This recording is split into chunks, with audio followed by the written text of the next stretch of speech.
He's grown up before our eyes, a fresh-faced teenager becoming a seasoned veteran, identified forever as a champion, a hallmark of Yankee greatness. The pages of the calendar have turned and have been punctuated by a steady torrent of hits. With the consistency of a metronome, Jeter has made sure the hits just keep on coming. Each hit has moved him up on the Yankee list. One by one, hit by hit, the greats have fallen as he climbs the ladder, putting the game's deities in his rearview mirror. And Jeter has not looked back as he moves past Mickey Mantle and then Babe Ruth. One more baseball god to go. 4 more hits to stand atop the Yankees' Mount Olympus. It is a roll call of greatness. Mantle, Ruth, Gehrig, and you know what? Derek Jeter belongs in the same breath. That's how good he's been. And the crowd filing into Yankee Stadium hoping that he passes Lou Gehrig. A.J. Burnett will do the honors from the mound for the Yankees as the Yes Network presents New York Yankees baseball. It's the New York Yankees against the Tampa Bay Rays in the second game of a day-night doubleheader from Yankee Stadium in the Bronx. Welcome to Yankees baseball on Yes, presented by KGB. Hello, everybody, and welcome to Yankees baseball. Along with John Flaherty, I'm Michael Kay. First game of the day-night doubleheader, the Yankees won that one 4-1. That's the important thing. But for Derek Jeter, he did not get any hits, so he remains 3 behind Lou Gehrig and 4 away from moving to the top of the Yankee list. And for Derek, just a bad first game. It was, but I think you got to give Matt Garza a lot of credit. Did a nice job pitching to Derek Jeter. Came right at him with fastballs. First at bat, he got a first pitch fastball up. He hits a lazy fly ball to right field. But then the rest of the afternoon was tough for Derek. A fastball down and in with a little bit of movement. Ground ball to shortstop. He ends up finishing the day 0 for 4, but you can see the approach that Matt Garza had. Fastballs and especially down and in, inducing some ground balls.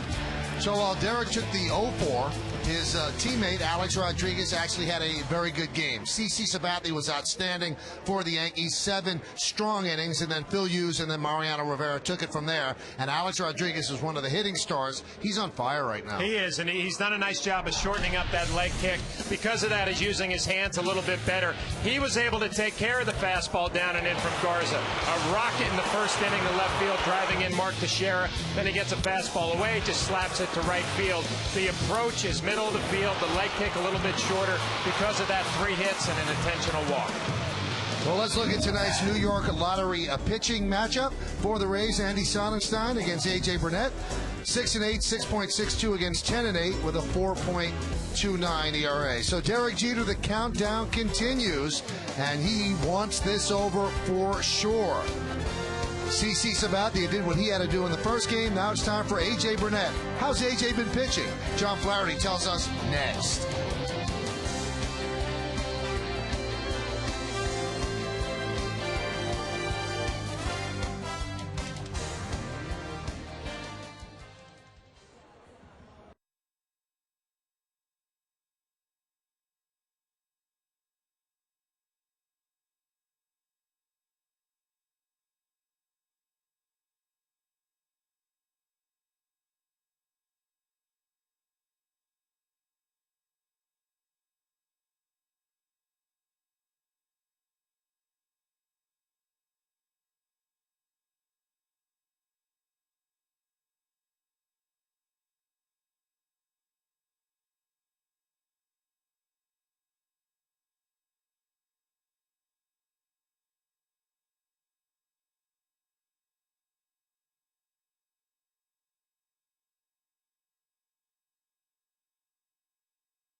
Well, it's become an overcast evening after a beautiful afternoon here in New York. Yankees won the first game 4-1 of this day-night doubleheader.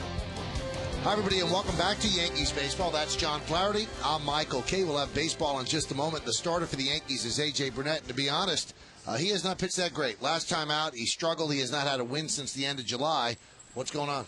You know, it really comes down to location of the fastball with A.J. He's been getting beat with fastballs over to the middle of the plate. Not just giving up base hits, he's giving up home runs. Last start in Baltimore against Felix B.A., it's a deep drive the other way. Baltimore, a good hitter's park, but still a fastball elevated out over the plate. Another fastball to Melvin Moore. Middle of the plate, he drills it down the left field line. And then Luke Scott gets a fastball middle, and he does what he's supposed to do. For A.J. Burnett, it's hitting the outside corner with that fastball. Everything else will fall into place after that. No matter how well you pitch, you need wins. So A.J. Burnett's looking for one, which would give the Yankees a sweep. Lineups, first pitch, baseball, coming up next on Yes.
Stadium crowd still filing in. They cleaned up the place in a hurry after the first game ended. Yankees won that one 4-1.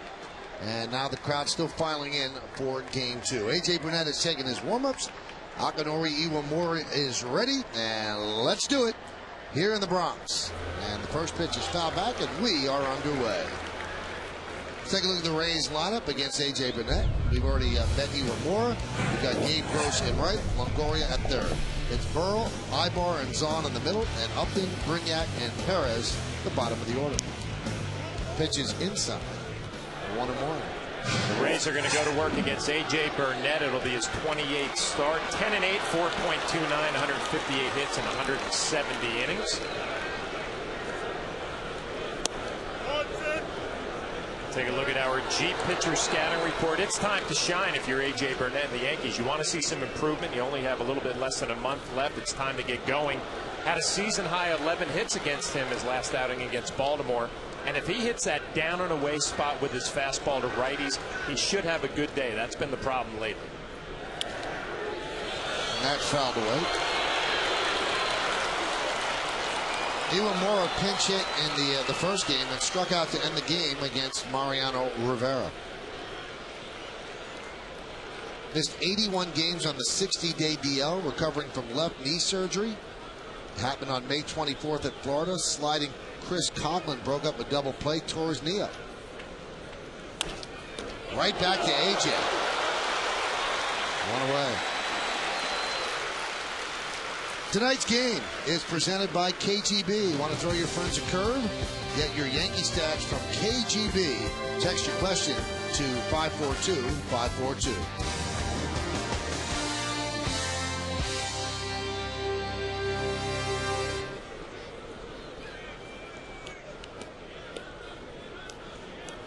Here's Gabe Gross. The Rays are 72-65. Gross hitting about 190 over his last 100 at bats. And there's a strike. Strangely, when Gross starts in right field like he is in the second game, The Rays are 38-21. They're 17 games over 500. So obviously they're better against right-handed pitching. Rays got really bad news between games. Carlos Pena in the first inning was trying to check his swing. The ball went off his left hand, and he broke the middle finger and the ring finger on that hand. He's out for the remainder of the year. He's flying back to the Tampa area as we speak. He's going to have surgery to repair those fingers. High fly ball right center. Giving chase is Swisher. He can't get there. He'll get the ball off in the gap, and he fires the ball in, not nearly in time, as Gross picks up the double. Gross hits this ball perfectly in right center. You can see Molina setting up inside. It's a fastball supposed to be in, and again it ran back to the middle of the plate. Gross puts a good swing on it, but hits it perfectly right in the middle of Melky Cabrera and Nick Swisher. Not able to make the play, trying to hustle it up to keep Gross to first, but he cannot. Again, missing a little bit with that location on the fastball. That's been the problem for AJ the month of August and early in September. Needs to get that straightened out in order to get himself on a roll. And here's Evan Longoria.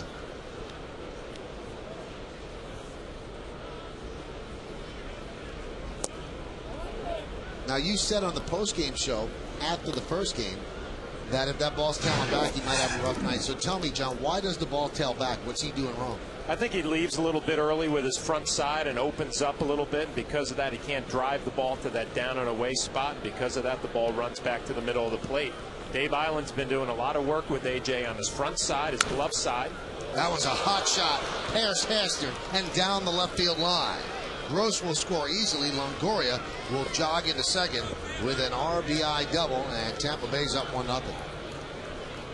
When you talk to pitching coaches, they talk about the glove side, the left side for A.J. Burnett, and that drives you to your location. You see that ball's pretty much in. I mean, Longoria does a nice job of beating A.J. to the spot there, clearing out that fastball inside. Drills it down the left field line for an RBI double. Jerry Harrison Jr. playing third base in the second game, not able to come up with it. Gross comes around and scores easily. So Molina goes out and tries to settle down A.J. Burnett.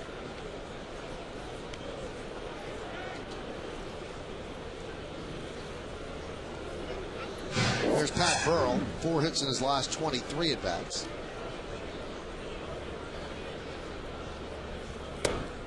And the pitch inside, 1-0. You know, Michael, I remember having a conversation with Leo Mazzoni, who used to be the pitching coach for the Atlanta Braves and then the Baltimore Orioles, and he said, you know what, if a pitcher can hit that spot down and away about 9 out of 10 times, he's going to be successful with the fastball. And we're already seeing early on in this ball game AJ having a tough time. Molina setting up down and away, balls running middle of the plate. Now if that happens and he keeps doing it, what does he go to then? Well, that's his bread and butter, and Dave Island talked about the glove. The glove will direct you to that outside corner, and they've been working on it on the side. And Dave feels like if he can get it mechanically with that glove and the front shoulder driving to this spot down and away, everything else is going to fall into place.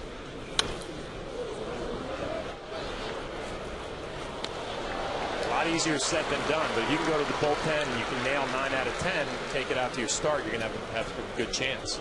Let's look at the game time weather conditions presented by Bigelow Tea. 69 degrees, humidity 65%, not much wind. The forecast is for cool and cloudy.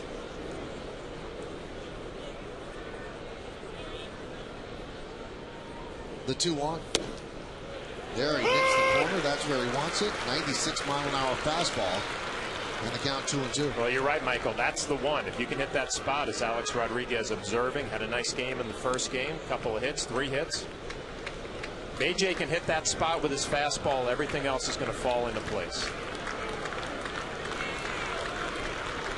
2-2. Count is full.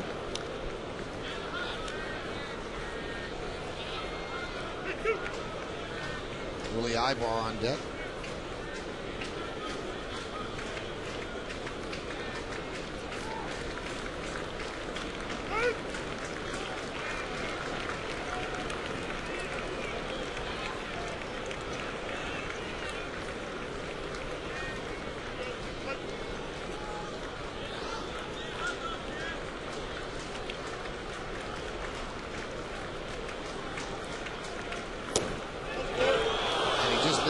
outside corner as Burrow works a walk.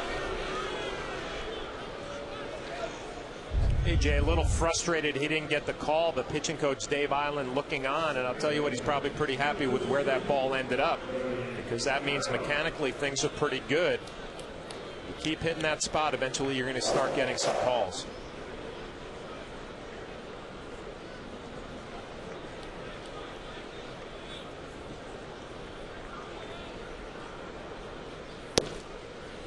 And a strike to Willie Ibar. IOTV offers you incredible HD picture and sound. HD is free with IOTV, the official HD service provider of Yankees baseball on Yes.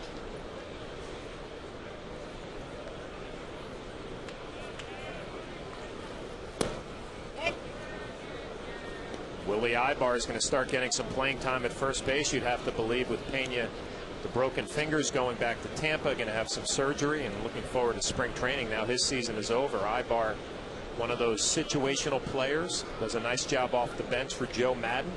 Has some power, 10 home runs. I've always been amazed, John.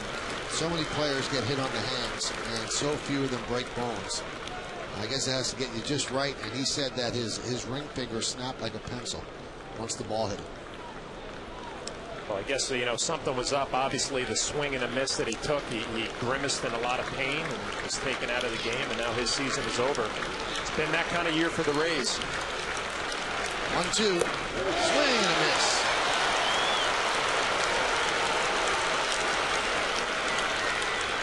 Ibar down on strikes. Real good power curveball down and in. Ibar swings right over the top.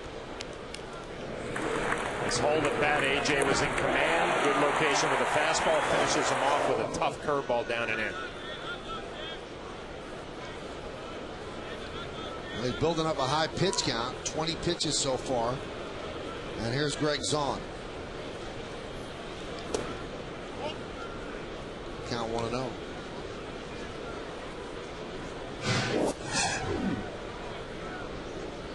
Greg Zahn came over from Baltimore, getting a lot of playing time here in Tampa against right-handed pitching.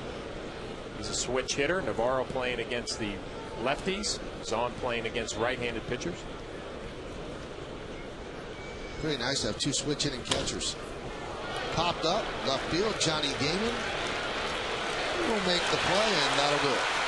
But the Rays get a run on 2 hits, no errors, and 1 man left. Derek Jeter's going to lead off. He's 4 hits away from moving into first place on the Yankees all-time hit list. We'll see how he does in the first.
In the first game, he did not pick up a hit, and that is obviously what everybody is waiting for. He needs 3 to tie Lou Gehrig and 4 to pass him and sit atop the leaderboard for the Yankees all-time hit list. Now batting for the Yankees, number 2, Derek Jeter. Number 2. And the voice of Bob Shepard continues to introduce Derek Jeter as per his request. Bob has not been at the stadium this year, but as long as Derek Jeter's a Yankee, the tape of Bob's voice is going to introduce him when he comes to the plate. So let's recap his first game. Derek playing in both games. He flew out to right in the first, grounded to short in the third, struck out looking in the fifth, and grounded sharply to third in the seventh. Matt Garza was part of the reason he didn't pick up a hit. Yeah, Matt Garza was outstanding, and he really attacked Derek Jeter with power fastballs, a little bit of movement in. Sonnenstein, a different type pitcher, doesn't throw nearly as hard, a lot of off-speed pitches.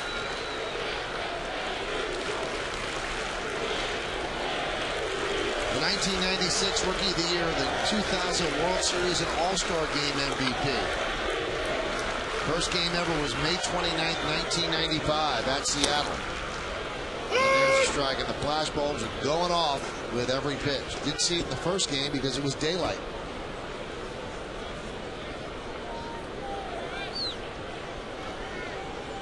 And the 0-1. 1-1. Lou Gehrig has held this record for 72 years. And Jeter's about to take it away. Ground it to short. Brignac. And they get Jeter for the first out of the inning.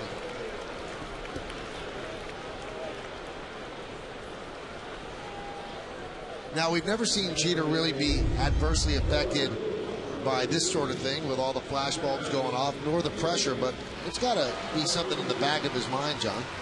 Oh, I'm sure it's something that he's thinking about. Obviously, the fans are excited about it. The light bulbs going off.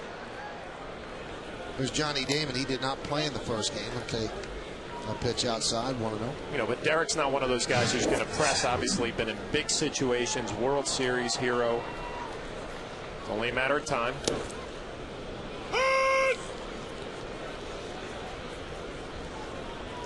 And that should alleviate some of the pressure. And it shows you why there is no pressure. It's a record that's going to be Derek Jeter's. He's going to play for a long time. That's grounded up the middle. Reed Brignac. There's 2 away. I think that what is a distraction for Derek is it's a distraction. He just wants it to be over with. He doesn't want to be under the microscope like that. Let's take a look at the Yankee lineup. You've already seen Jeter and Damon. Then it's Teixeira. Middle of the order, Matsui, Swisher, and Cano. And the bottom third of the order, Cabrera, Hairston, and Molina.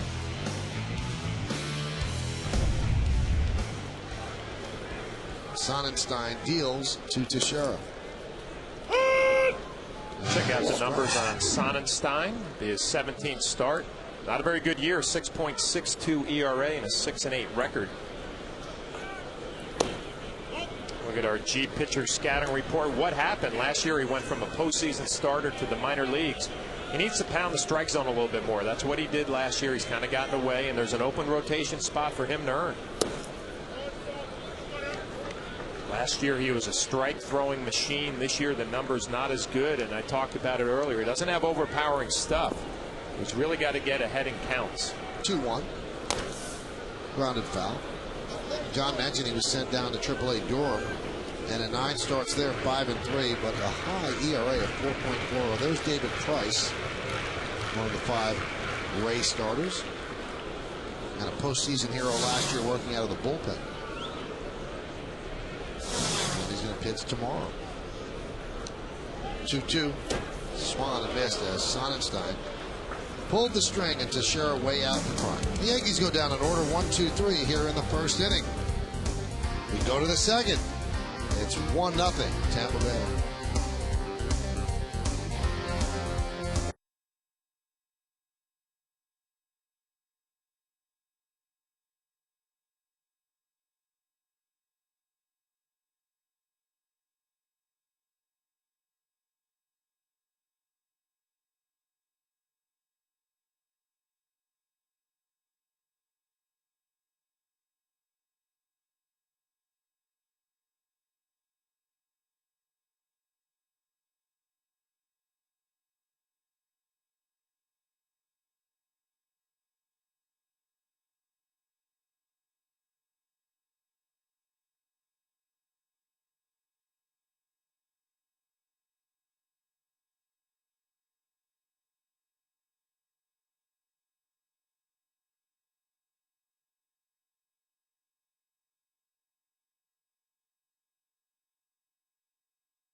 Back with the Cure have partnered in an unprecedented effort to save lives by providing free, simple prostate cancer screenings for any adult man attending the game at Yankee Stadium this Wednesday against Tampa Bay.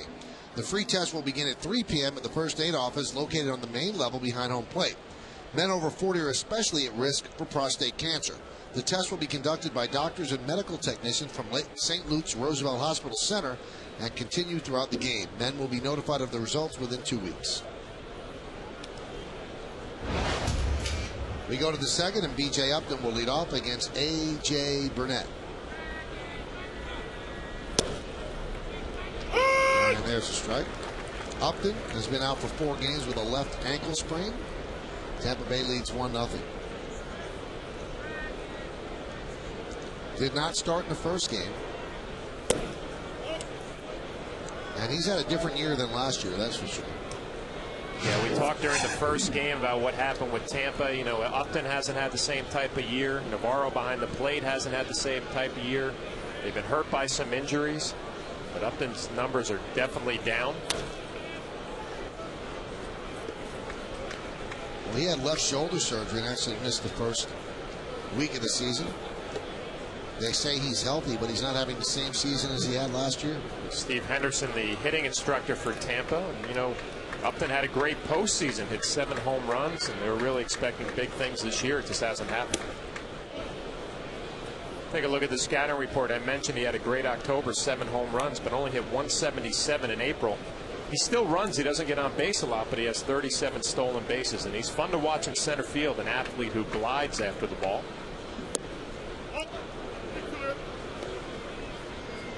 His brother, Justin Upton of the Diamondbacks, happens to be having a very good year this year, much better than BJ.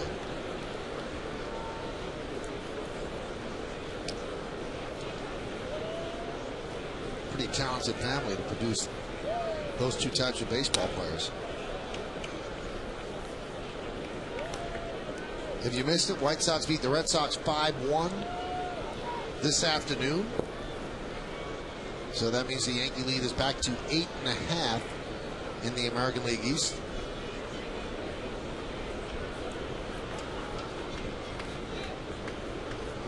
And the Rays lost an opportunity to gain ground on the Red Sox. They're still 7 behind Boston.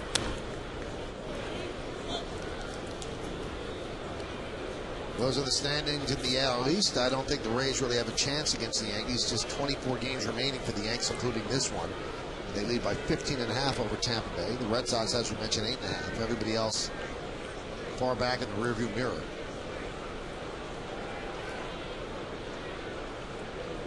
And the 3-2. And Upton worked the walk. Now, Joe Girardi actually let CC Sabathia and A.J. Burnett work out between themselves who would start in the first game and who would start in the second. CC wanted to start in first, and A.J. wanted to start in second, so there was no argument, and Girardi said, that's great.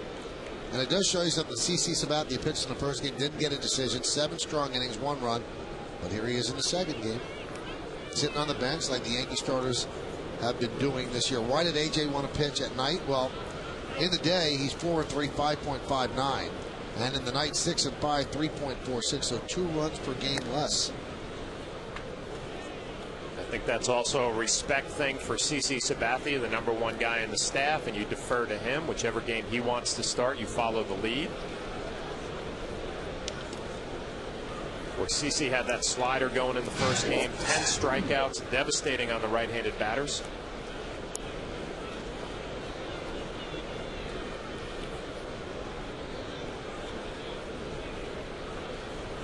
Well, his ERA went down, but he did not get his 17th win.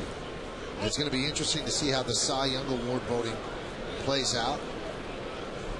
You've got guys like CC at 16-7.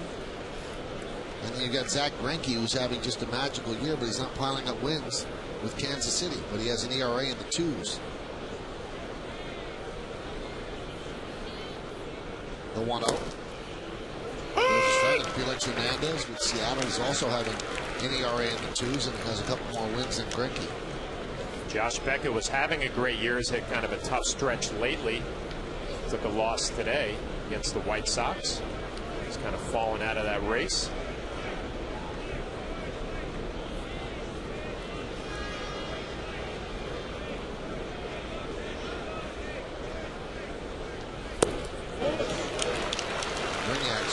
Misses.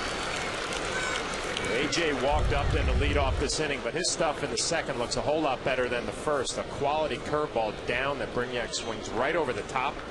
See, it's a little knuckle curve grip. Standing action down and in. But even the location on his fastball has been better this inning.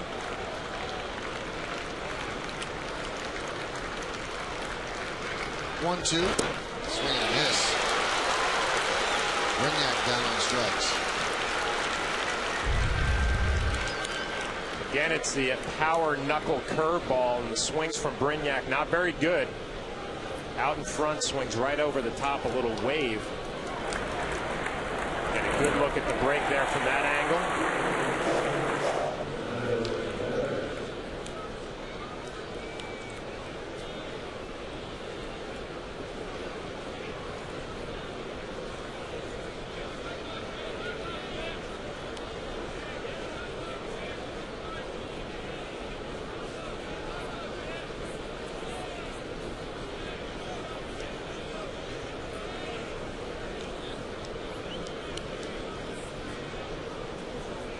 .37 stolen bases for B.J. Upton at first.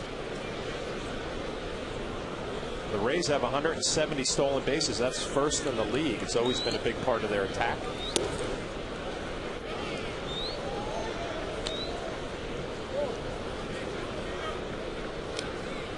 Carl Crawford has 55 of those. Was thrown out in the first game. A big play by Jorge Posada and Robinson Cano.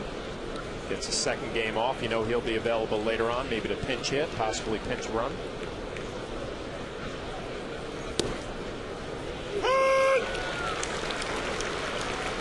Adrian Johnson with an emphatic strike call.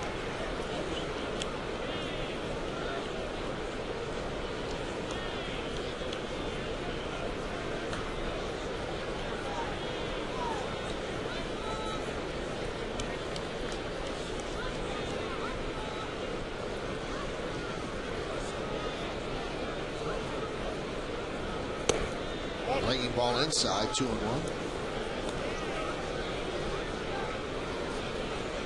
I don't know where that breaking ball missed. Looked like a pretty good pitch. Looks like Jose Molina's having a little talk with the home plate umpire, Adrian Johnson.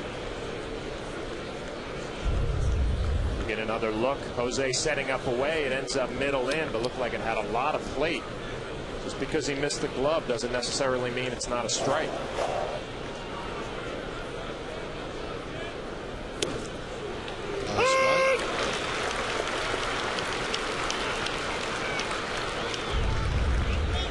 Power fastball on the outside corner.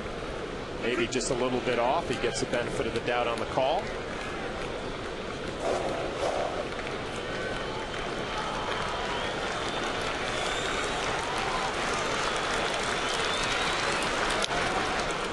Grounded softly to third. Hairston gets the hustling Perez for the second out as Upton advances to second.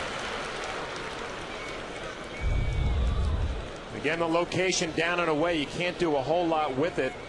Perez just flips his bat. Jerry Hairston coming in, makes a nice throw on the run to get the speedy outfielder.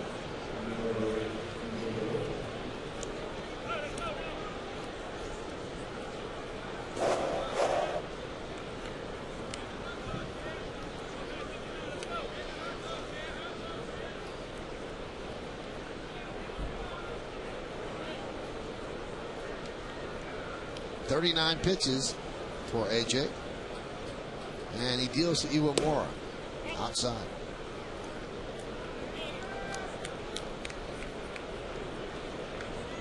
Another one of those injuries that John was talking about earlier. Iwamura, a big part of what the Rays do, and he missed half the season, 81 games.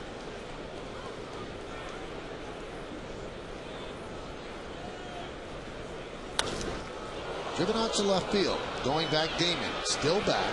And in front of the track and make the play for the final out. So the leadoff walk does not hurt AJ, who's talking to himself as he walks off the mound. No runs, no hits, no errors, and one man left. We go to the bottom of the second. It's 1-0 Tampa Bay.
I'm going to meet him there around 4. You hear that, John?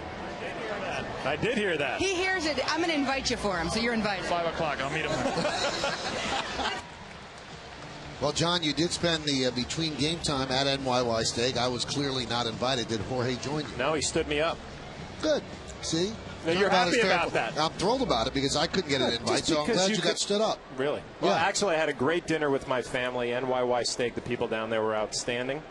Food was delicious, and I'm not just saying that. People will be out there saying, oh, he has to say that.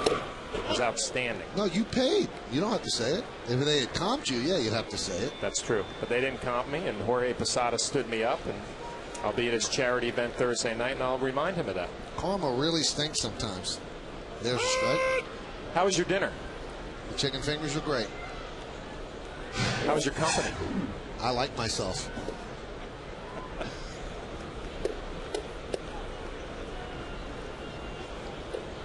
And the 1-1. Rip foul. I'm amazed. People foul out here quickly, and then the crew here at Yankee Stadium, how they clean this place. They must have cleaned it in about a half hour. People really working hard and putting it all together, and the place was spotless as if there was no game in the afternoon, and somehow all these fans got in and all those fans got out. 47,000 plus in the first game. The 1-2.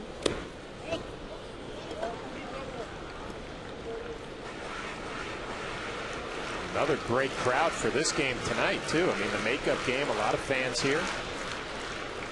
Pretty close to a sellout.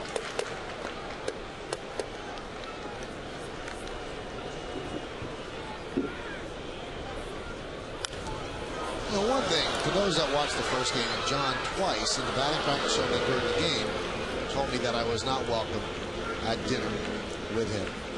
But your lovely wife, Lynn, said, Michael, of course you are. He's just a mean-spirited person. So I took that to heart, and I said, thank you, Lynn, for offering, but I'll pass. See, she knows me well. We've been married for 12 years. Very well. But you know how tough it is when you make a reservation for 5 to call up last minute and say, you know what, we have to add one more. It's tough to do. It is. Did you even give it a shot? I tried, but, you know.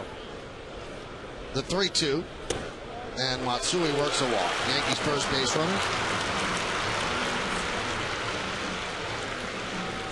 Let's take a look at tomorrow's starting pitchers, brought to you by Verizon Fios. This is Fios, this is big.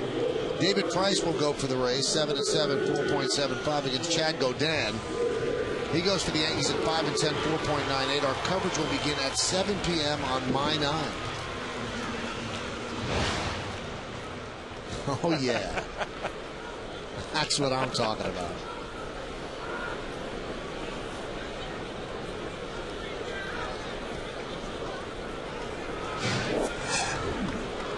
Here's Nick Swisher. Big numbers against Tampa Bay. 6 homers, 8 ribbies in 12 games. And the pitch high. How about this for splits, John? On the road, 1-7, 8.22 for Sonnenstein. At home, 5-1, 4.76. Is that explainable? I mean, I think the biggest difference with him this year from last year is he's just not throwing enough strikes early in the count. And that's the difference whether you're home or on the road. You watch the radar gun, 86 miles an hour, a little cut fastball. 5-1 at home with a 4.76.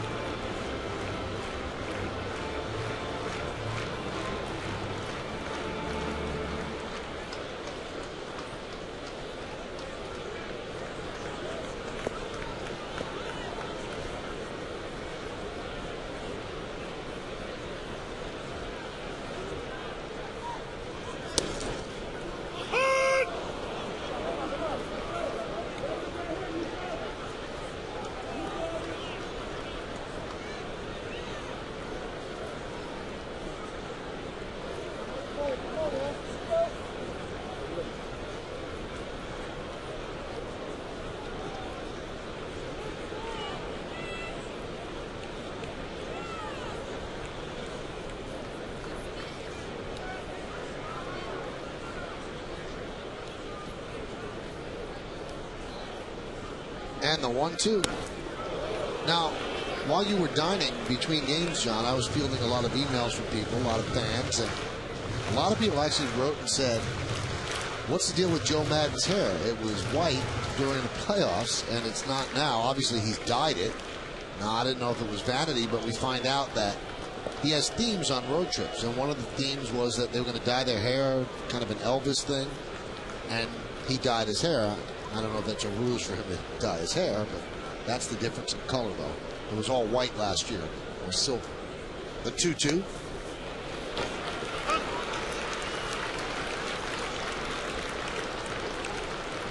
I guess some of those things worked last year. I mean, they went to the World Series. I'm sure he did some of the same antics on road trips this year trying to do it. It's not paying off. You would look good with the jet black look. Really? Yeah. You can continue to imagine that. Maybe for a little postseason run, you go a little jet black. No? I don't think so. The 3-2. That one is drilled to right field. Gross is there. And there's one away. I mean, I wish that motivation he parlayed into a contract with Grecian Formula or something on hair just for them. Tom Foley, the third base coach.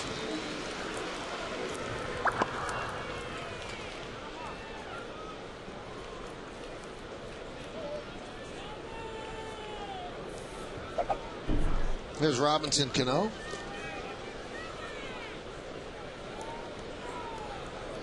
No trouble there.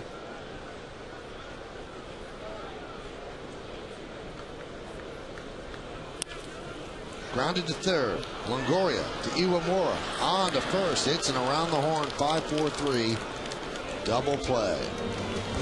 In the second for the Yankees. No runs, no hits, no errors. And because of the DP, nobody left on base. We go to the third. 1-0 Tampa Bay.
You're watching Labor Day Baseball on Yes, presented by KGB.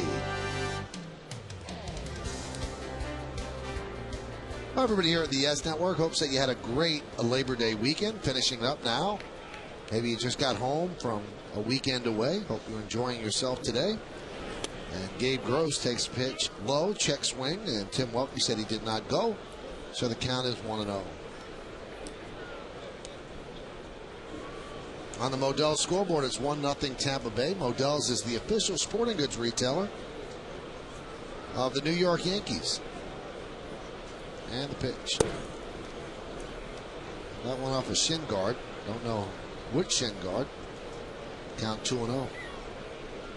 It looked like it got Adrian Johnson, the home plate umpire, in his shin guard. A.J. Burnett missed by a whole plate there. The tough umpire behind the plate didn't even flinch. Got to love that.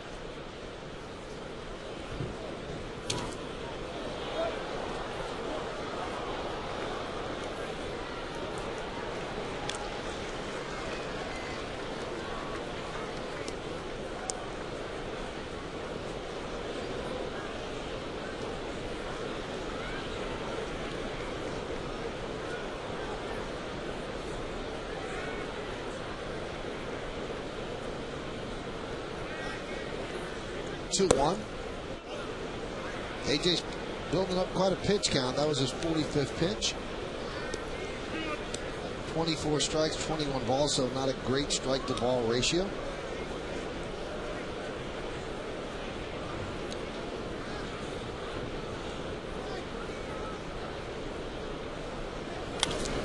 Popped up. Third base side, long run for Hairston. Can't get there. Like he banged his knee. Comes up limping. And that's what you worry about when you get over by that tarp that covers the field during a rain delay. Looked like Jerry might have banged his knee off of that tarp. Gene Monahan, the trainer, coming out with Joe Girardi. Runs a long way for this ball. Tries to figure out where he's at. Leaps to make a play. We'll check out a left leg or the right leg. Looks like it's the right.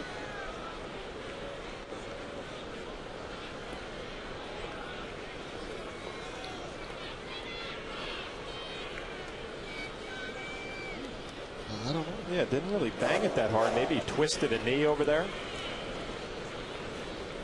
Ramiro Pena getting ready just in case. But Harrison's going to stay in the game.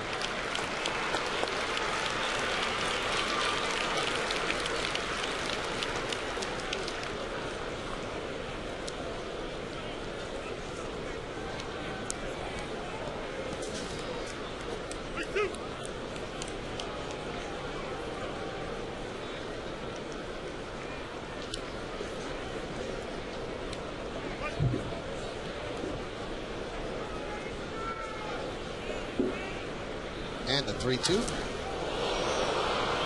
High fly ball center field. Cabrera drifts back.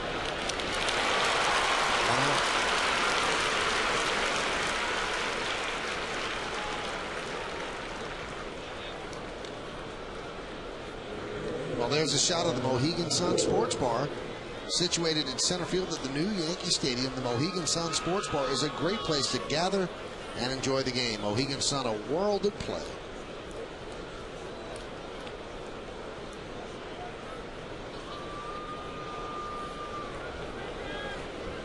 Here's Longoria. He had a home run in the first game in the second inning against CC Sabathia. Went the other way with an outside pitch and drove it into the first row of seats in the short porch and right.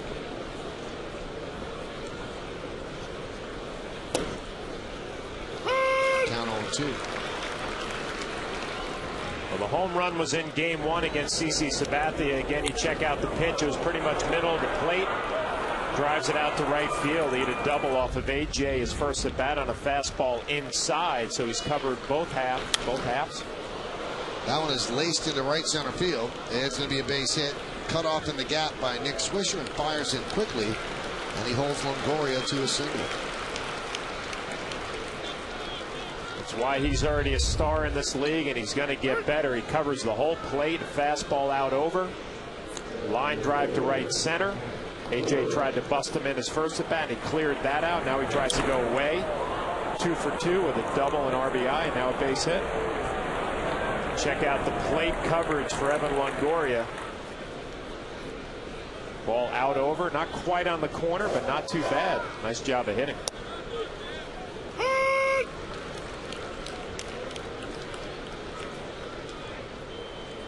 Count 0-1 on Burrow. Burrow walked in the first inning. A rare foray into the free agent pool for the Tampa Bay Rays during the offseason, signing Pat Burrow to a 2-year, $18 million deal. And Burrell has not lived up to what they thought.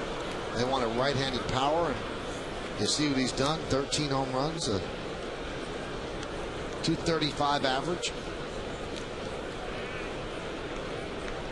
And they took him from the Philadelphia Phillies, and it was the Phillies that beat the Rays in the World Series last year.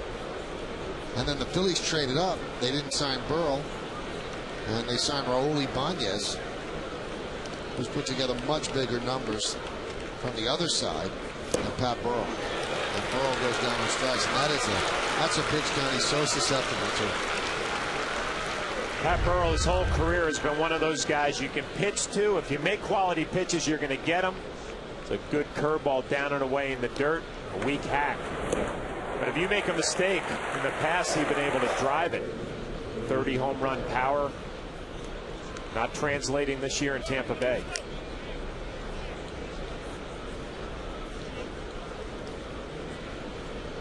Here's Willie Ibar. And there's the strike.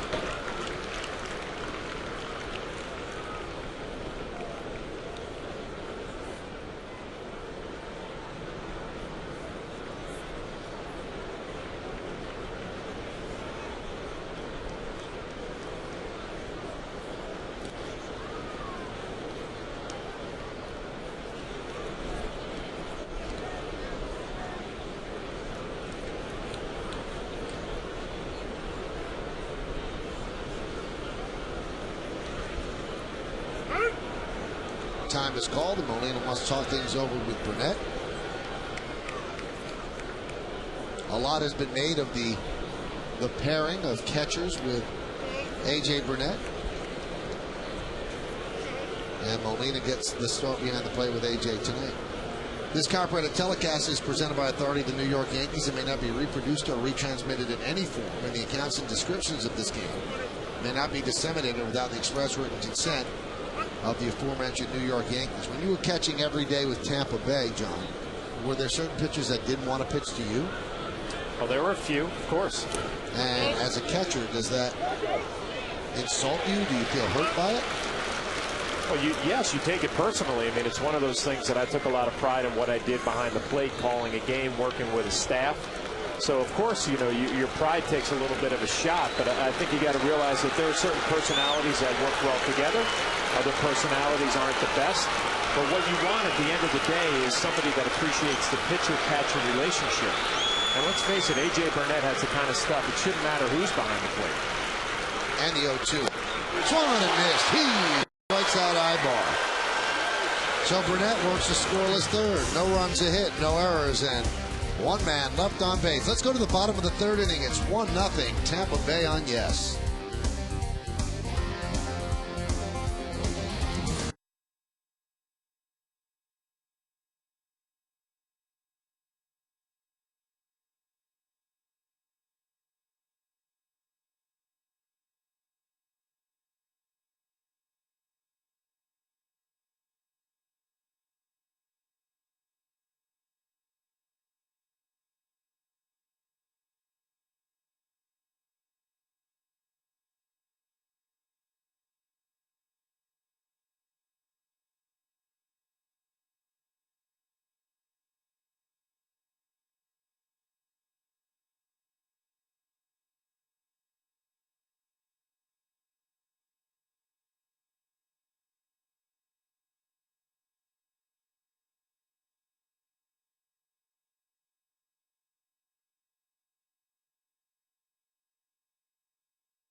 Hey, it's time for the Toyota text poll. Tonight's question is, which future Jeter moment would you most like to witness? And the choices are: number one, the 300th or 3,000th hit. Number two, his last game. Number 3, his number retired. Number 4 is Hall of Fame induction. You can text your vote to 58772. Standard text messaging rates apply. Who wants to see his last game? You want to put that off. Hall of Fame induction. A long way away. 3,000 hit would be pretty cool. That's probably in 2011.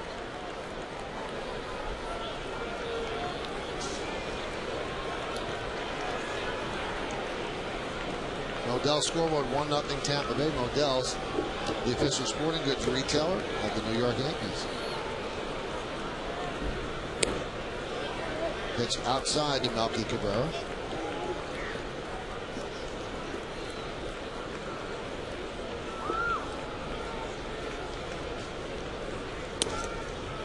And a strike. Melky playing both games of the doubleheader. Left field the first game, center field the nightcap. 1 for 3 with a walk. First game.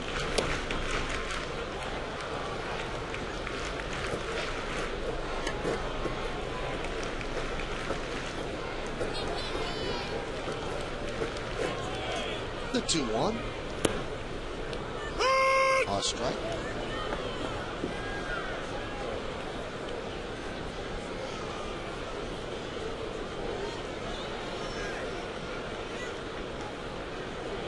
And the 2-2 pitch.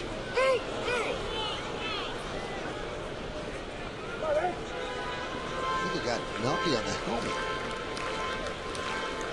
Watching Sonnenstein pitch, I mean, there's a lot of cut fastballs. You see Melky swing right on the top of it. Hits the brim of his helmet.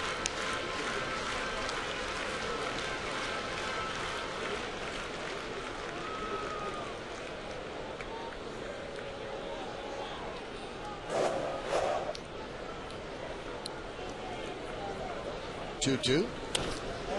Laced into left center field. It's a base hit. B.J. Upton trips, but Cabrera holds to a single.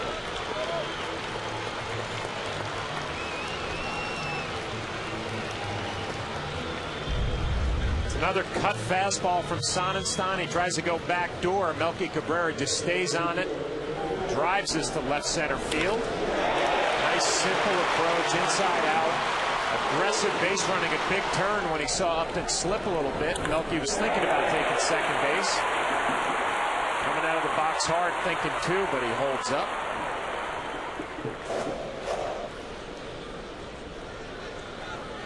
Here's Jerry Hairston Jr., his first at bat.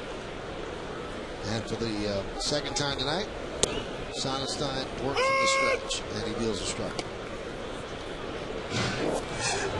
I think Sonnenstein would be a good guy to hit and run off of. He usually throws a lot of strikes, doesn't have overpowering stuff. Jerry Hairston Jr., a guy who usually puts the ball in play. Behind the count 0-1, you wouldn't look for the hit and run here, but if he does get ahead, it might be an opportunity.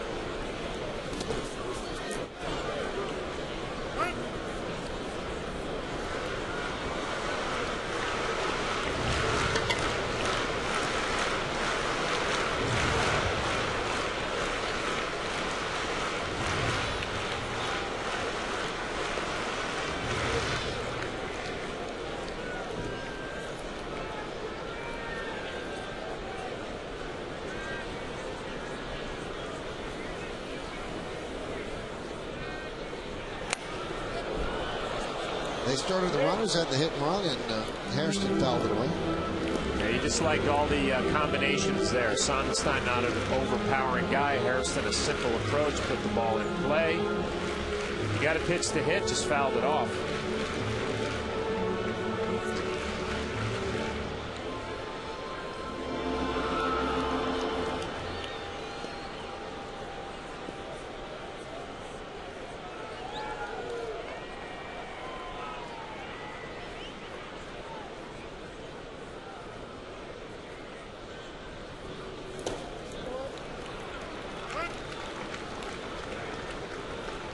Great block by Greg Zahn. We saw in the first game Melky Cabrera do a nice job on a ball in the dirt. When Navarro blocked it, he got to second base, got himself in scoring position. Watch how quick Zahn deadens this ball in front of home plate, right behind it, right on top of it. And Make sure he gets to his feet, good throwing position, holds Melky Cabrera to first base. Nice play.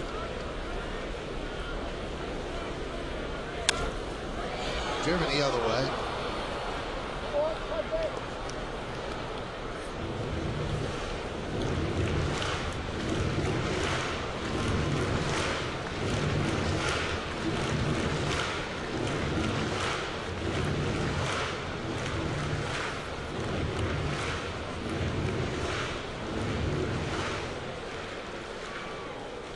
Alex Rodriguez 3 hits in the first game, and the Jackets are out, so that's a sign that we're close to the end.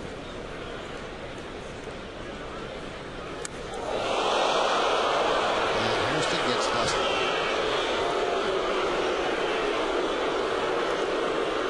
Crowd here at Yankee Stadium doesn't like it. He sees on set up inside. It just gets away from Sonnenstein, up and in a little bit too high, close to the chin. Mind you, Josh Towers yesterday with Ruiz for Toronto took one off the face. Jerry Hairston able to get out of the way. Runner goes, and Hairston wants a walk. So for the first time tonight, the Yankees have 2 runners on base.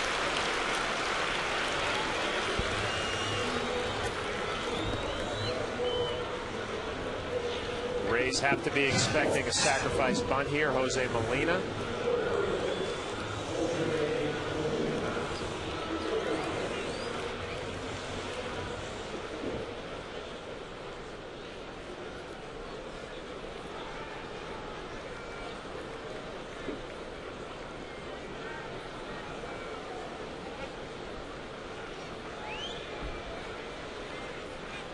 Molina has 1 sacrifice bunt this year. He had 8 last year.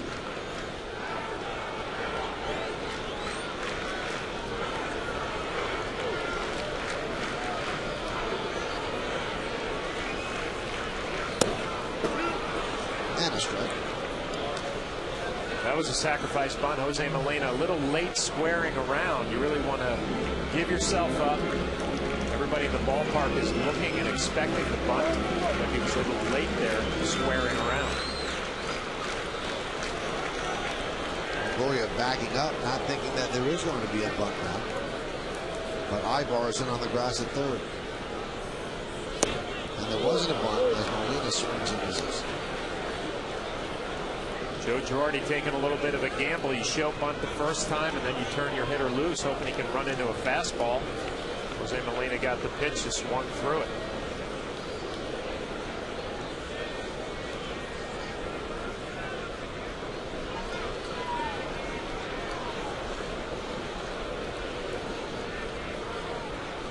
The 0-2.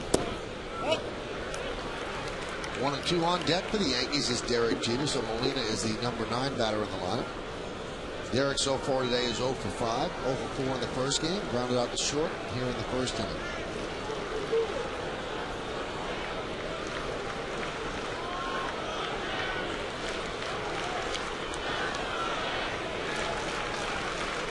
And the 1-2.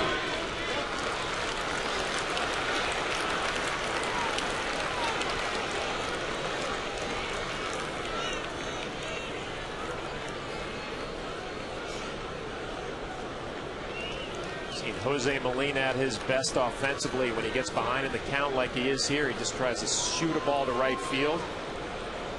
He takes that 2-strike approach going the other way. He gets ahead in the count. He tries to get a little big, hitting a home run. Almost a better hitter when he gets behind because he doesn't try to do too much. It's middle of the field. Take your base hit the other way.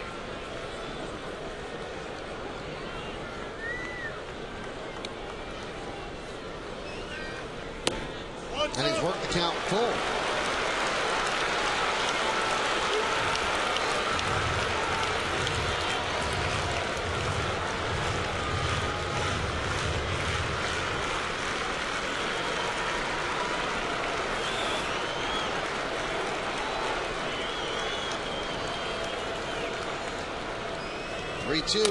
Grounded up the middle. Does it get through? Yes, it does. Off the glove of Brignac and backed up by Iwamura. So the bases are loaded for Jeter.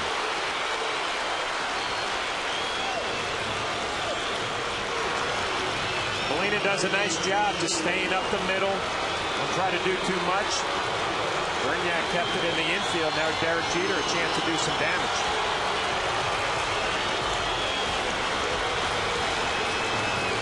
Mom and Dad, they were here for the first game. They're here for this game. And Jeter is 3 away from tying Lou Gehrig at 27-21. Jeter's at 27-18. 4 to the top of the list. So Joe Madden goes out and talks with Sonnenstein.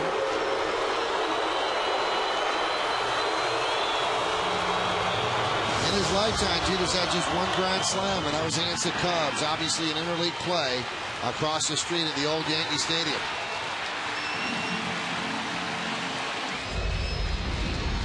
And that was one of the 2,718 hits and the only grand slam.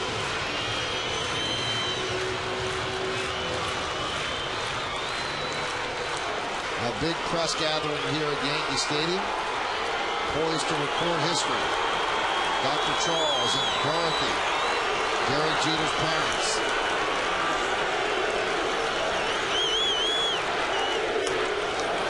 Count on 1. Big swing from Derek Jeter. Looked like he wasn't thinking about a base hit to right field. He was thinking about scoring 4 runs on 1 swing, just underneath it a little bit. Got a little big. Derek's first hit May 30th, 1995 in Seattle off Tim Belcher. Count 1-1. He was a call-up and an injury call-up that year. And then he became the Yankees starting shortstop on opening day in '96 at a home run off Dennis Martinez. Made a great over-the-shoulder catch. He has not looked back since. And now he's looking ahead to Lou Gehrig, just 3 ahead to tie. The 1-1. 2-1.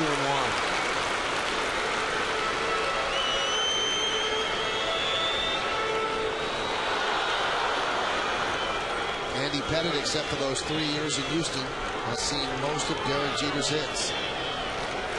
Came up with him through the system. So did Jorge Posada and Mariano Rivera. Ground ball up the middle. Grabbed by Iwamura. There's one on the first. Not in time. A run scores. The game is tied at 1, and Jeter foiled for his first hit of the day. Derek Jeter hits this ball well. It's another cut fastball away. Smokes it right up the middle. Iwamura, outstanding play to get there. Derek Jeter beats it out. He's going to get an RBI. Iwamura makes a great play, taking away a base hit. Would have been a couple of RBIs for Derek Jeter. Hustling down the line, beats it out.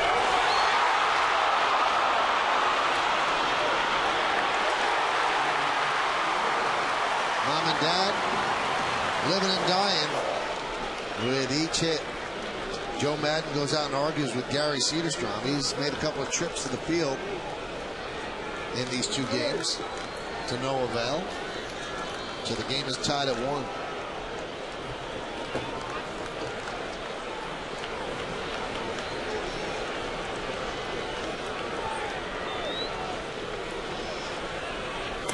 Johnny Damon with a wave. One of those swings right there. You're happy you didn't make contact if you're Johnny Damon. Clearly fooled, and I think he was fooled on a little bit of a movement from Sonnenstein. You swing through it. You're happy you didn't put the ball in play. Now you give yourself another chance. Let's see that swing from Johnny Damon too often. That one is lofted into center field, and it's going to dunk in front of Upton for a base hit. Scoring is Hairston. Moving to second, Jeter. Hits an RBI single for Damon, and the Yankees take a 2-1 lead. Nice job of situational hitting for Johnny Damon, a runner at third. Trying to get the run in, you stay middle of the field, fight the ball off to the middle. Worst case scenario, you get a sacrifice fly. Best case, you drop it in front of Upton. An RBI base hit. Here's Mark Teixeira. Now Teixeira's second with 33 home runs behind Carlos Pena, who has 39. Pena's out for the year, so now the question is can Teixeira get 7 more home runs in 24 games. Yankees have 24 games remaining, including this one.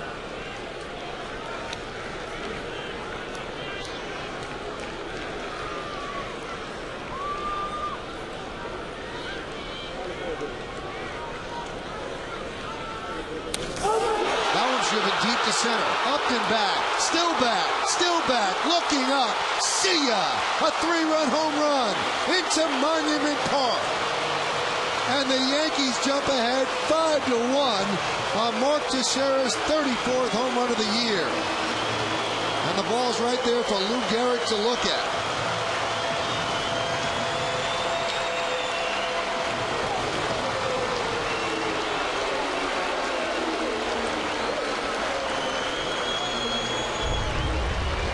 Mark Teixeira gets a fastball middle of the plate. He drills this ball to center field.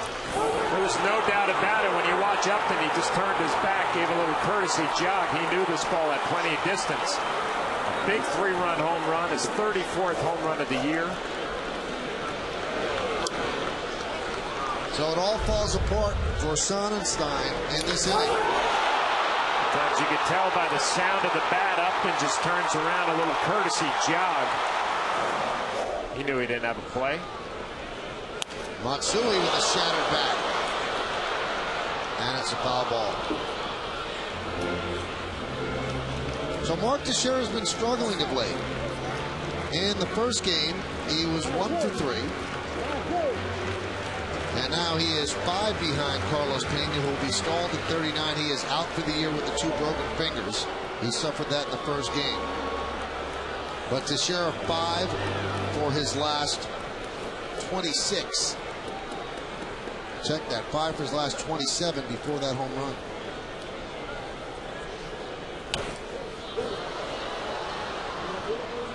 And in case you missed it, this is how Carlos Pena got hurt in the first inning of the first game.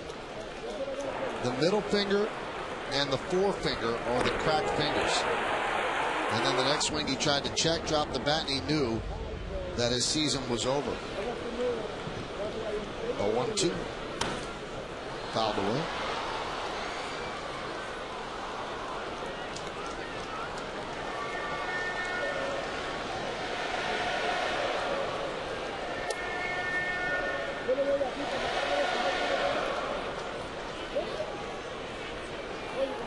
The Rays have lost 5 in a row. 1-2 pitch. Raced into center field, a base hit for Matsui.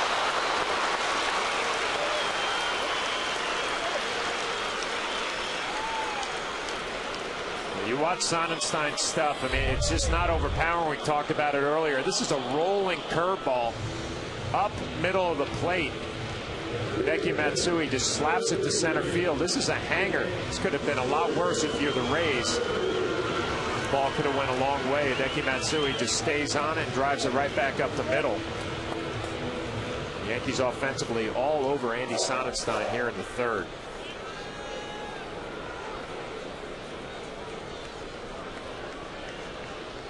They are not holding Matsui on at first. Ibar playing behind him. Here's Nick Swisher. Foul. Deep to right. 24 home runs, but just 3 of them here in the Bronx. Talked about in the first game, just doesn't make any sense. Mark Teixeira is enjoying his time here in the Bronx. 34 home runs now for the season. And 105 runs batted in. And sitting together in that Yankee dugout, 2 MVP candidates, along with Joe Mauer of the Twins.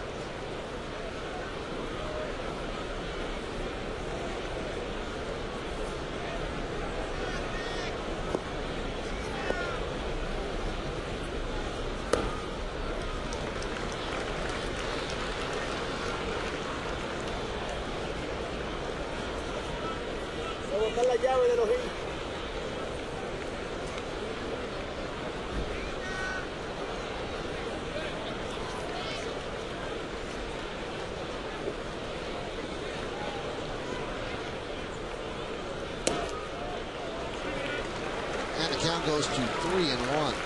Jim Hickey doing some pacing. He's got to get that bullpen going, and we talked about it in the first game. The bullpen has been overworked the second half of the year for the Rays. It's definitely not a strength at this point. Sonnenstein has been struggling lately, not giving the Rays any length. It looks like it's going to be the same story tonight. Swisher, another full count. Nick Swisher on a 3-1 count tried to stretch out a little bit, tried to go deep. It didn't work out. Now he's got to get back to that game plan, see the ball hit it. And a 3-1 count, thought he was going to get a cookie. He didn't. Swung right over the top.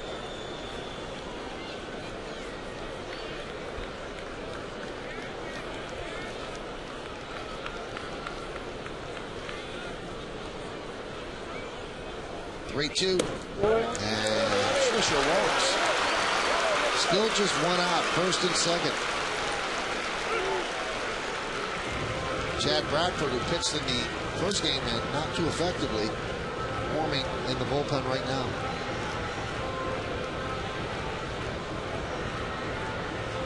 Greg Zahn going out there, veteran catcher, trying to settle down his right-hander. At this point in the inning, you're just looking for a ground ball, take your chances, a possible double play. Sonnenstein last year had a magical year, but he would throw a lot of strikes, get ahead in the count. This year, a little different story, pitching away from contact a little bit more, and it's cost him.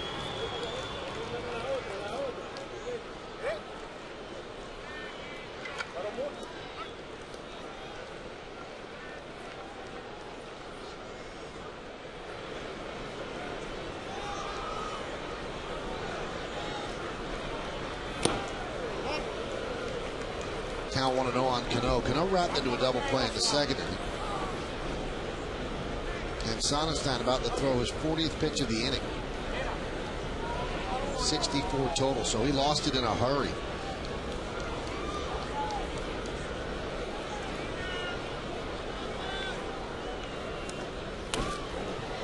Popped up. Longoria makes the play for the second out.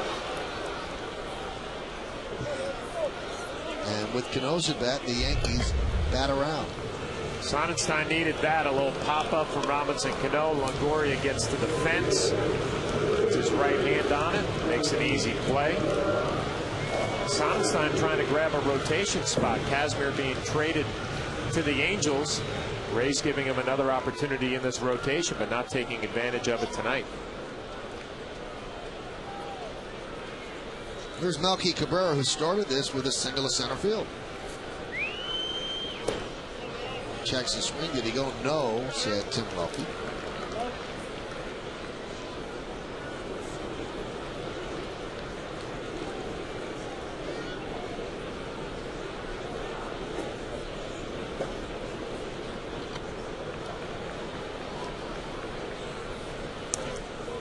And the count 2-0.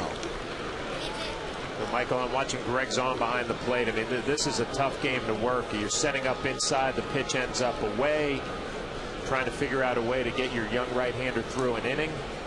Not easy for a veteran catcher to do.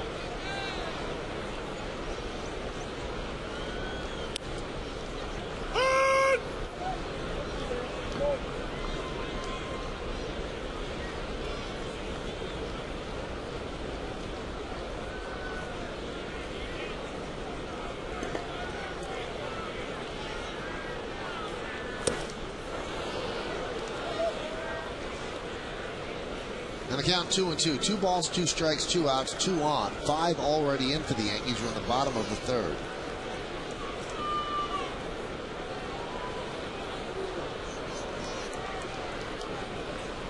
And the pitch. Still 2-2. It's the same situation Melky found himself earlier in the inning when he started off with a base hit, got ahead in the count, got a little bit big. And then when he got 2 strikes on him, he shortened it up, hit a nice base hit the other way, and got this rally going. You know, they talk about innings limits and things like this. This is going to be a 45 pitch inning. This inning is more wear and tear than going, 120 pitches if you didn't have to do 40 in one inning. You're right. He can't survive 39 strikes to 32 balls. He's not that type of pitcher. That one is drilled deep to right field, giving chase Gross, and it's going to be off the wall. Matsui scores. Swisher moves to third. Cabrera will stay at first with an RBI single, and it's 6-1 Yankees. It's another cutter. It's in on the hands of Melky Cabrera, and he does a nice job of getting to it.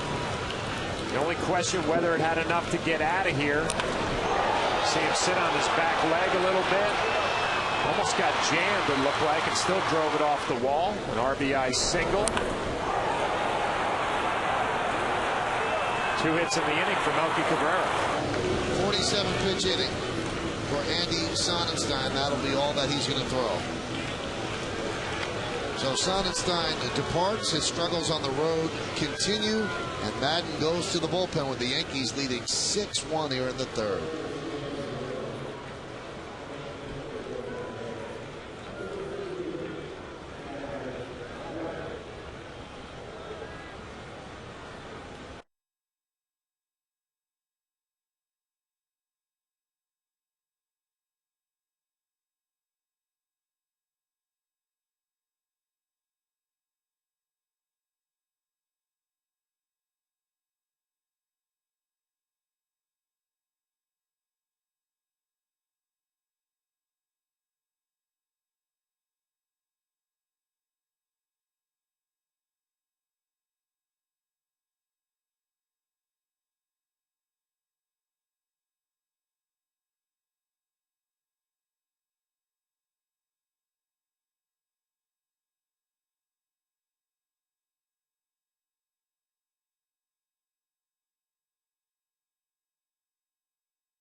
Miss an inning with live Yes Network games on your PCs and laptops. If you're a Verizon Fios TV customer with Fios Internet who watches Yes, log on to YesNetwork.com, Yankees.com, or Verizon.net/Yes to get more information and sign up for your subscription now.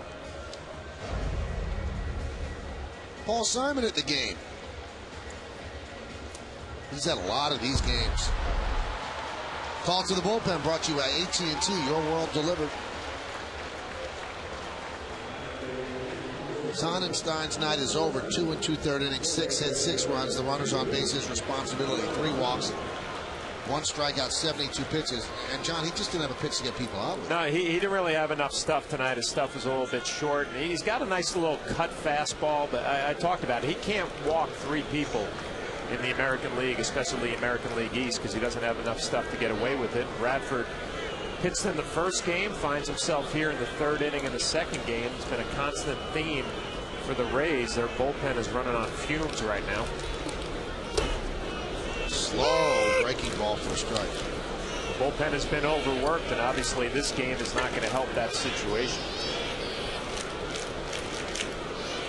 Garza gave them some length in the 1st inning with 7 innings, but the bullpen fell apart in the 8th. The 0-1. There's a line drive. Beats hit the left field off the bat of Hairston. Scoring is Swisher. Cabrera to second. An RBI single for Hairston. And it's 7-1 Yankees. Jerry got a good look at the sweeping slider, his first pitch, and he gets another one, but it doesn't break quite as much. Kind of just sat in the middle of the plate. Has the spin on it, but it doesn't do a whole lot. Jerry just slaps it in the left field for an RBI base hit.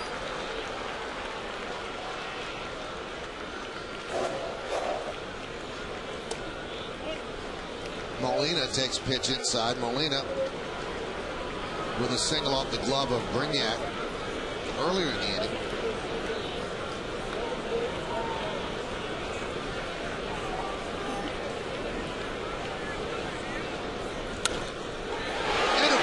to right field. Cabrera rounds third. He's coming home. And the throw is not in time. Hairston moves to third.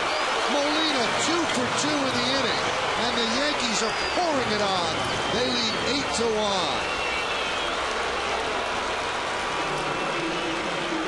Jim Hickey, the pitching coach, on the phone again. Nice piece of hitting by Jose Molina, just going the other way. Another RBI base hit, all with 2 outs. And now here's Derek Jeter, robbed of a base hit earlier in the inning with a nice play up the middle by Abdinori Iwamura. Derek is 0 for 6 so far today, 0 for 4 in the first game, 0 for 2 tonight. And you can hear the chants of Derek Jeter here at the stadium. And a strike.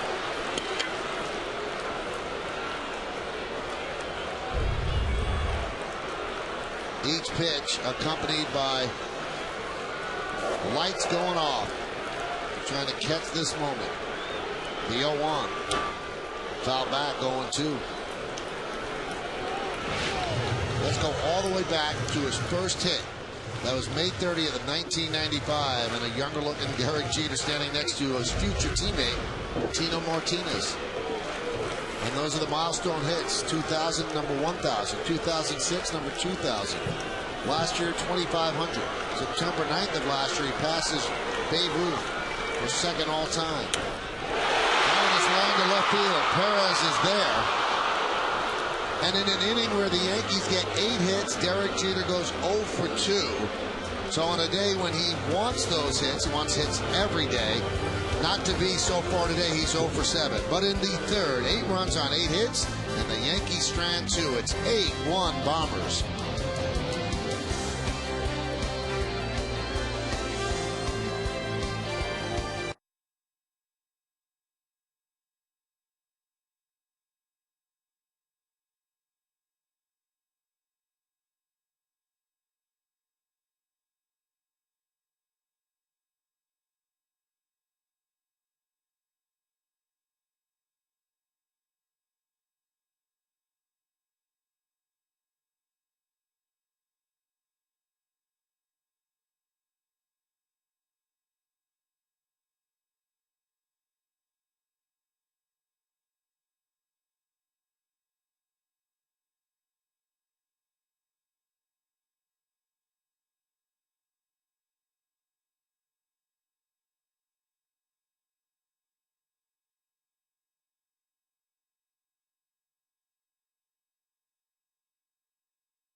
Time for the New York State Smokers Quit Line Quiz. This is actually one that John Flaherty might get. John's final hit in 2002 with Tampa Bay came off of which Yankees reliever?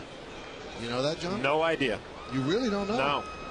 I remember the game, though, because I actually broke my left middle finger. Bernie Williams faked a bunt, and he pulled it back right in my line of sight and broke my middle finger on my left hand. Season over.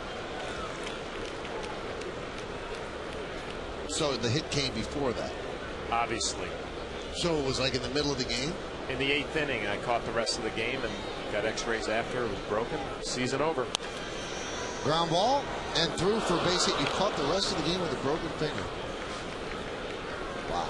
If there was a sequel to Profiles in Courage, that would have been in it. Look at a young John Flaherty, an original Devil Ray. Oh, and that's gone. That is a see ya. There's It's no not doubt. gone. That's Oh, I'm sorry. it's a stand-up double. Wow, a long time ago. Is this one gone? That was opening day against Baltimore. Remember that? That was my best year right there, 99. Wade Boggs, teammate of Wade Boggs. I think this is your best year, Jimmy. How would you know? We haven't worked together. I tape everything you do. Where do you find the time? It's incredible. Baking cakes, birthday cakes for everybody. Susan Waldman, Kim Jones. Yeah. Radio show. Watch all the tape games on Yes from the West Coast. Dedication. Can sleep later.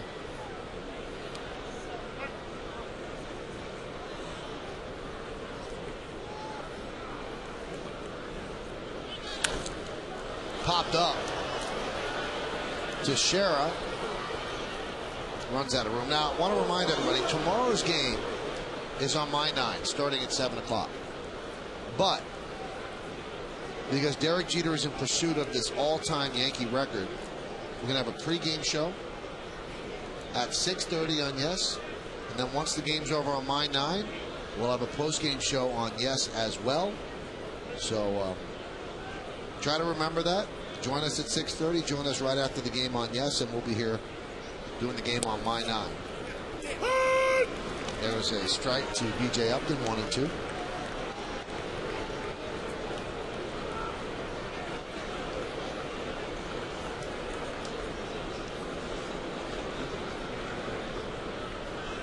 A.J. Burnett now has a huge lead, 7 runs here in the 4th inning, but he still needs to get himself straightened out. Looked a little better in the 2nd and 3rd. Dave Island and Joe Girardi, you want to see some improvement. You want to see the location improve. Pitch count, 62. A.J. needs a win. He hasn't had a win since the end of July.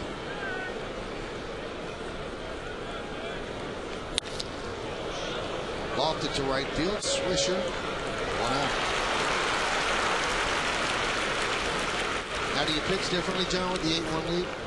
No, you try not to. You try to stick to the game plan. And, you know, from watching A.J. early in this game, you see he's really trying to hit that spot down and away with his fastball. And you know what?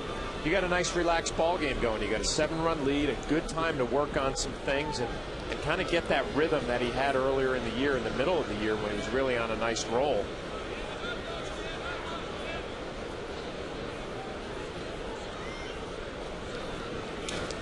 Foul back.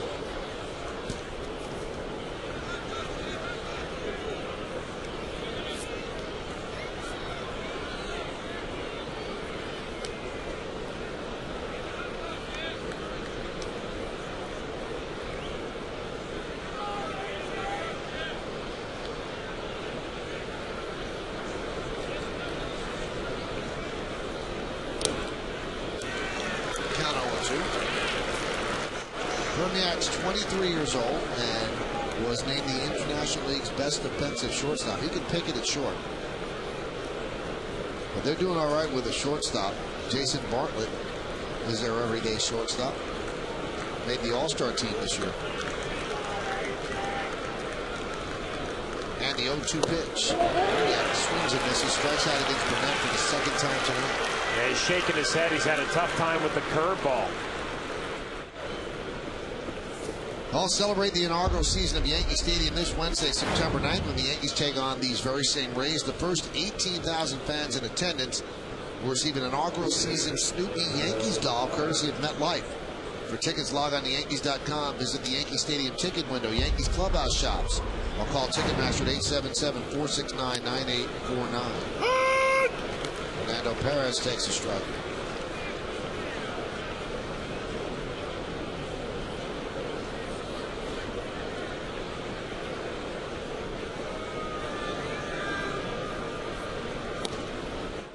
Count 1-1.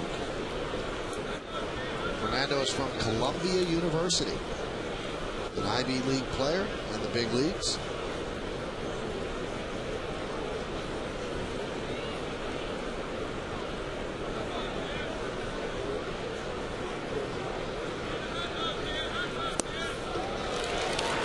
2. AJ's got that curveball going, getting a lot of swings and misses from the left-handed hitters. And they're not quality swings. They're fooled on the break. They're fooled on the speed.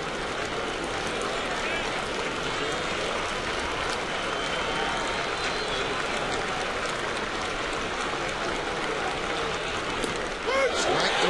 Perez down looking. And Burnett looking sharp. No runs a hit, no errors, and one man left on base. Let's go to the bottom of the 4th inning. It's been all Yankees. They lead this one 8-1.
Time for the answer to the New York State Smokers Pit Line quiz. And the question was, John Flaherty's final hit in 2002 with Tampa Bay came off of which Yankees reliever?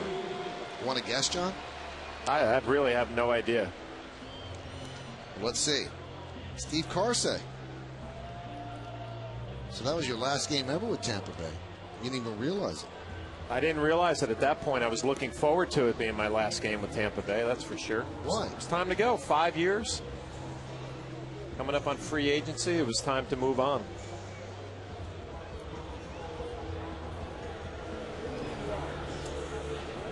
Well, we go to the bottom of the 4th. It's 8-1 Yankees. And a new pitcher for Tampa Bay. It's Jeff Bennett. And he will face Johnny Damon.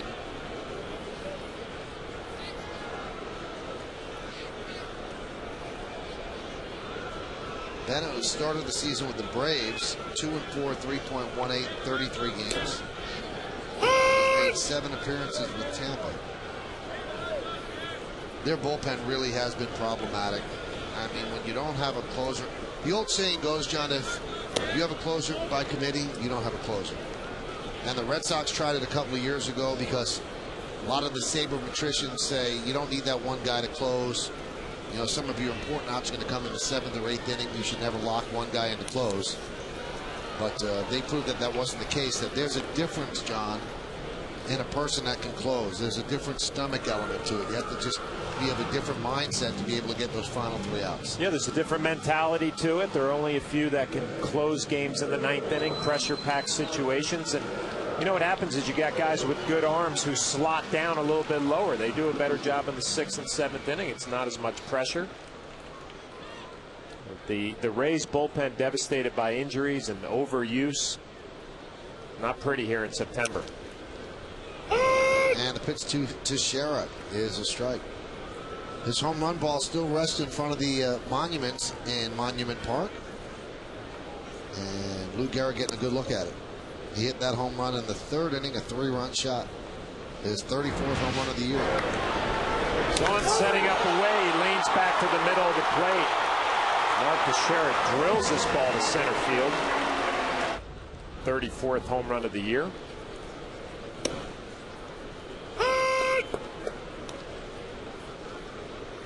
Well, they shift drastically for him. That's the third baseman right there.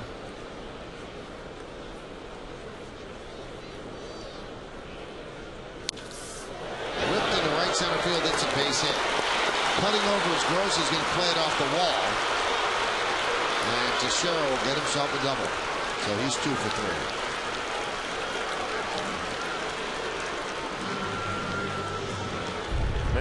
Michael, you mentioned that Mark has been struggling a little bit lately. He gets another breaking ball, look like a little rolling curveball middle of the plate, and drills it to right center field. Also had a hit in the first game on the rolling curveball, so he's right on time with that.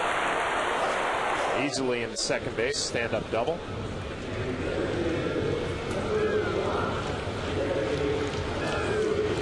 Here's Matsui. He walked in the second and singled and scored in the Yankees' 8-run third.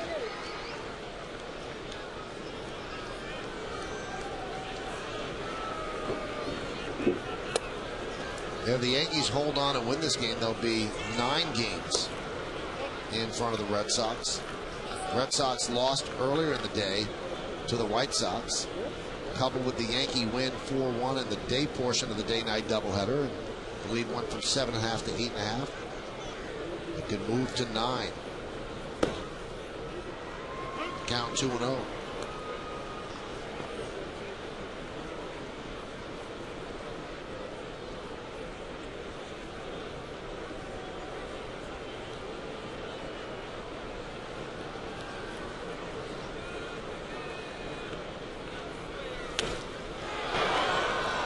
Fly ball left field. Fernando Perez for the second out.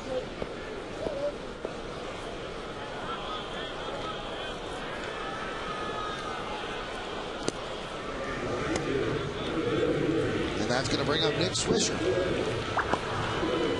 There's a lot of races for the Yankees, and obviously the Red Sox is the one they're keeping an eye on, but right now the more realistic race is what's going on with the Angels. The Yankees want to have home field advantage throughout the playoffs, and the Angels coming into the action today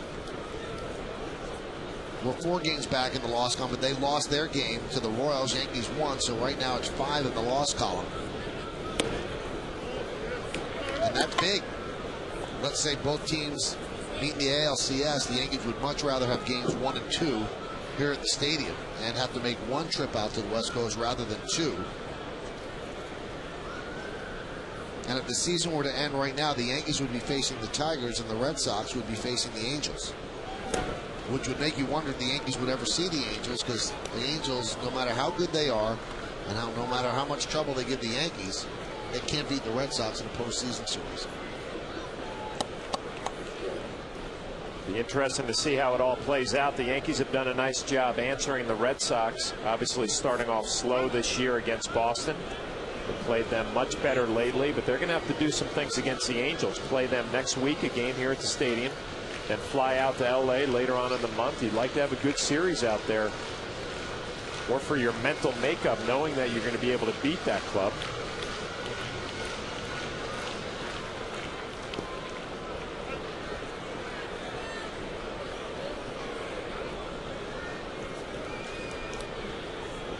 Posada just chilling, played the first game. And there's a strike to Swisher.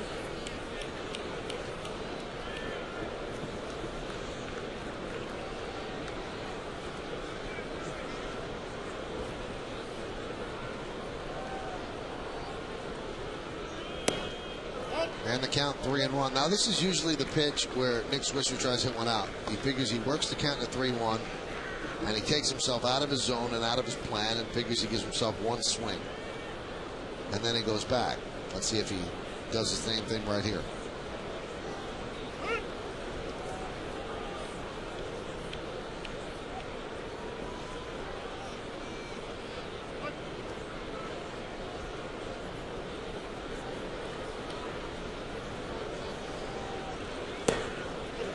No, instead he walks. So Swisher walks for the second time tonight. First and second, 2 outs. And that's going to bring up Cano.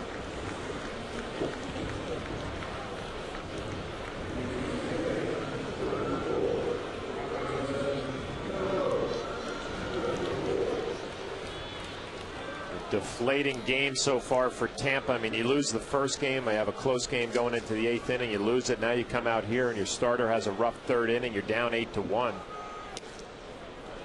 Trying to keep your wild card hopes alive. You look out on that team defensively, you got a lot of players on their heels. Be a long second half of the ball game for Tampa.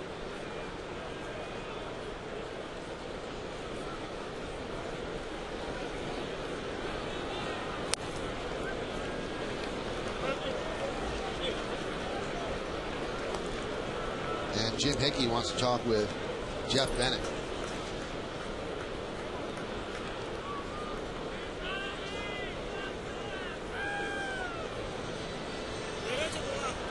What's he saying? It looks like he's trying to give him a little mechanical, key to his delivery to get him back on track throwing strikes.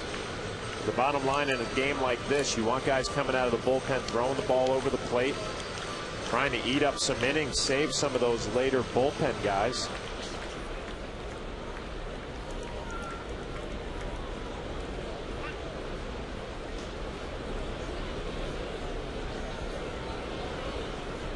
The 2-0.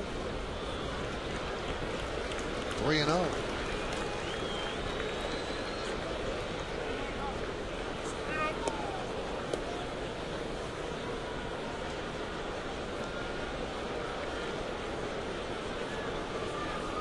And the pitch. And Cano walks, and the Yankees have loaded the bases. Tonight after the postgame, This Week in Football is back with another season of analysis and commentary from the Yes Network pros. For a first look at the Jets and the Giants and a complete preview of the 2009 campaign, don't miss This Week in Football presented by Geico tonight after the postgame, only on Yes. This weekend the NFL starts, John. Do you feel good about your Jets? I do. I feel great about my quarterback, Mark Sanchez. Looks good. Doesn't everybody feel good about their team before the season starts? I'm not sure the Browns do. I don't think the Chiefs do. But you got a new coach, he's outgoing, a new quarterback. Good times. What's your team? Green. My team's the Giants. Feel good? Feel very good about them.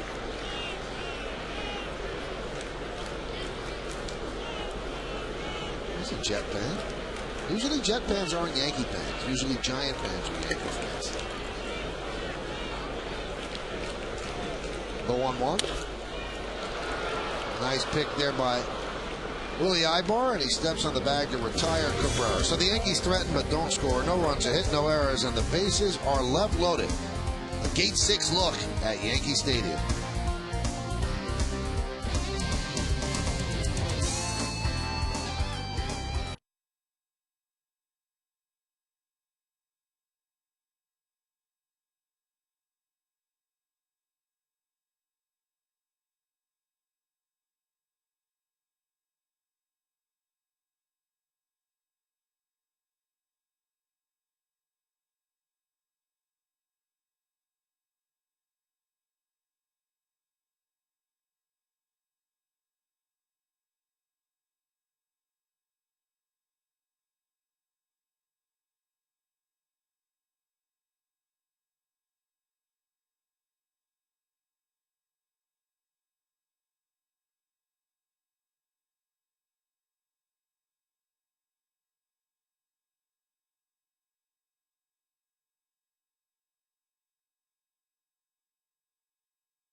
Well, thank you, Nancy. Doesn't it tell you something Doesn't it tell you something that on the Lexus scoreboard it's 8-1 Yankees, that Bob Lorenz handed off the day-night doubleheader to Nancy? That does tell you something.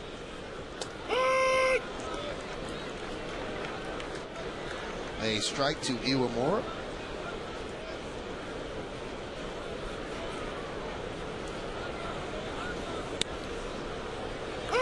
And there's a strike. Iwamura, Gross, and Longoria against A.J. Burnett.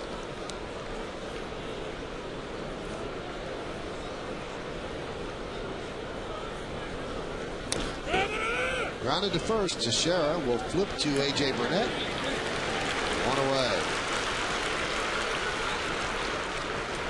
Friday night on Yes, former Giant and NFL MVP Lawrence Taylor sits down with our own Michael Kay for an honest and revealing center stage. LT dishes on his storied football days, his troubled personal life, and how he's living clean today. It's the premiere of Center Stage, featuring Lawrence Taylor, Friday night at 11 o'clock, only on Yes. I'm telling you, that's a great show, John. He's so open, and I got to tell you a quick story that he tells on the show about Bill Parcells. He said Bill Parcells was on a diet, and there was a fast food joint that was offering a free Yankee cap for every big meal that you bought. One day he broke it, and Bill Parcells was just eating tuna every day. That's how he got the name the Tuna. So, and Lawrence Taylor was a rookie. He said, well, why is he always eating tuna? And he goes, well, he's trying to lose weight. The 0-1, the gross, foul back. And he said, so I broke into his room one day. He said there were 15 Yankee caps there. He said either he's the biggest Yankee fan in the world or he wasn't just eating tuna. Now, being a Giant fan, LT had to be one of your heroes. I mean, I was a football fan, but not to the extent that I was a baseball fan.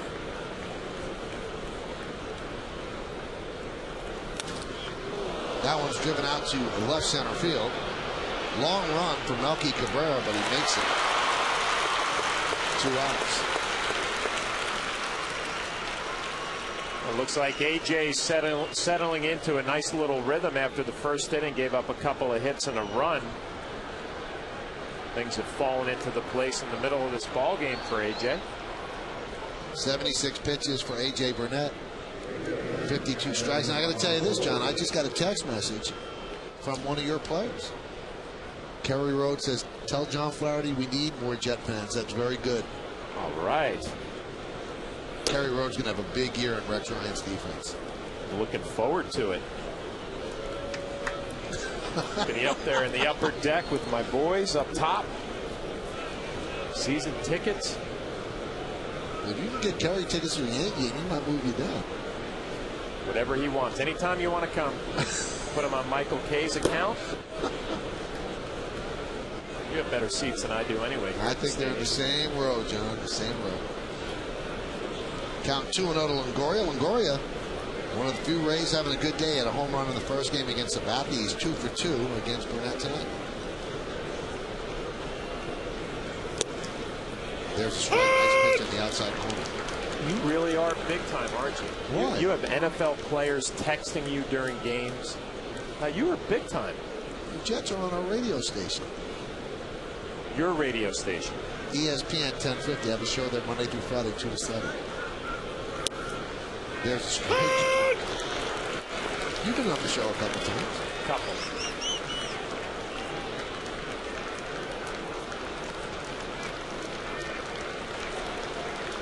Two balls, 2 strikes, 2 outs. Yankees lead 8-1. Top of the 5th. Swing and a miss. Burnett is really dealing an 11-pitch, 1-2-3 inning for A.J. Burnett. So the Rays go down in order. We played 4.5. We are halfway through in the Bronx. 8-1 Yankees.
Well, mark that a K, that last strikeout of Evan Longoria on your scorecard. And for a more delicious kind of K, try Green Mountain K-Cups from WB Mason. A perfect cup every time, a fresh cup when you want it. That's impressive pitching against a really good hitter. Like I said, AJ finding his rhythm in the middle of this ball game. He's got to make Dave Island, the pitching coach, happy. Joe Girardi. Like I said, scoreboard shows the Yankees up 8-1. You got to go all the way back to July 27th, also against Tampa Bay. As Hairston picks up a base hit. Fernando Perez cuts it off. Hairston's going for 2. And he's going to make it.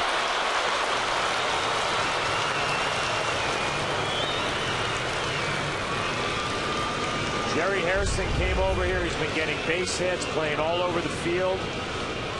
Been a nice acquisition. Eric Hinsky, the same thing. Every time he plays, he does some positive things. Jerry, aggressive base running, forcing the issue. You see Perez's throw, a lawn dart down in the dirt. Coming out of the box, he was thinking 2 all the way.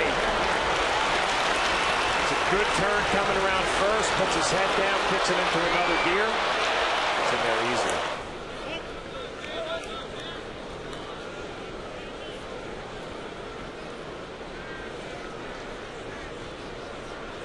Anyway, Burnett's last win was against Tampa Bay here at the stadium, an 11-4 victory on July 27th. And John, you've been around pitchers, and they can say all they want. Well, I'm pitching well, I'm making my pitches, but you need victories. You have to have wins to reinforce what you're doing. Andy Pettitte says it best. I don't care how I'm throwing. I want to win the ball game. That's what it's all about. You're the bottom line, the pitcher. It goes on your record. Let's be honest, Michael. I mean, the Yankees are looking forward to a postseason run. They need A.J. Burnett to be that dominant guy.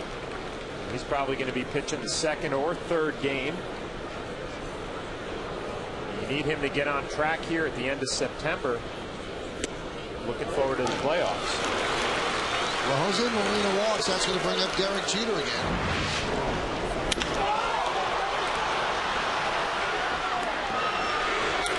Derek's done tonight. This was his closest to getting a hit. Nice play by Iwamura, much to the chagrin of his parents. And then in that same inning, he lines sharply to Perez.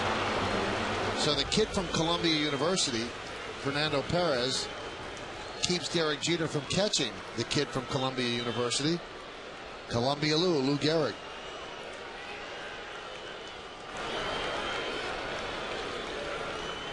And the pitch to Jeter is a strike.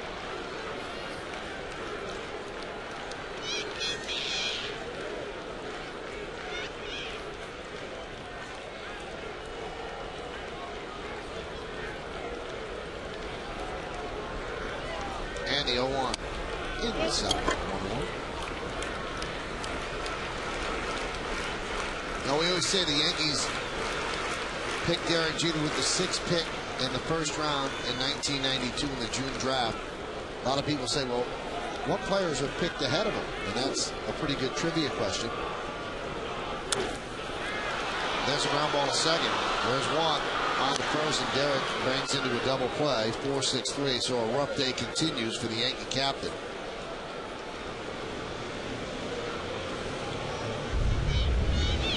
Now this is Jeter's 32nd doubleheader where he's played both games in his career, and he's never gone hitless in a doubleheader.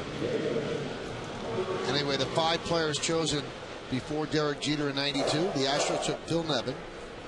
The Indians took Paul Shuey. The Expos took Billy Wallace. The Orioles took Jeffrey Hammonds. Now everybody thought the Reds were going to take Derek Jeter at number 5. They took Chad Mottola, and then he was there for the Yankees to take, and the Yankees took him with the 6th pick. Can you imagine how history changes if the Reds decide to take him?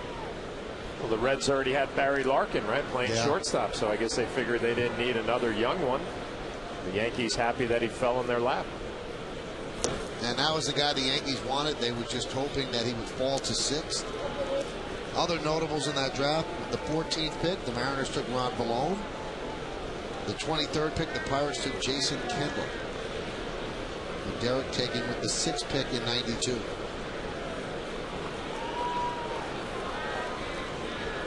The 0-2. Ground ball is short. Bringat will get Damon, and that'll do it. No runs ahead, no errors, and one man left on base. 0 for 8, Derek Jeter in this doubleheader to this point. But A.J. Burnett's doing what he needs to do. He's up 8-1 as we go to the 6th.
Yankees Baseball on Yes is brought to you in part by J&R Music and Computer World and by Toyota, the official hybrid vehicle of the New York Yankees. We go to the 6th. A.J. Burnett has been dealing. Pat Burrell will lead off. Burrell's 0 for 1 with a walk. Pitch upstairs. 8-10-0 leading 1-4-0.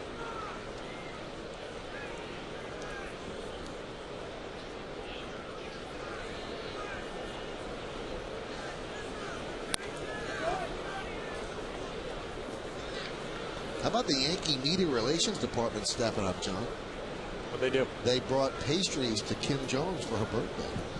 Cupcakes and chocolate-covered strawberries. So nice of them to do that. I Very mean, nice. I thought you were the greatest guy ever baking a cake. They show up with the pastries in the second game. It's a full-time birthday for Kim today. Kim's going to have to go with a little double workout tomorrow. She works out so hard, she can eat whatever she wants on her birthday. Kickboxing, the whole deal. Kim's about that.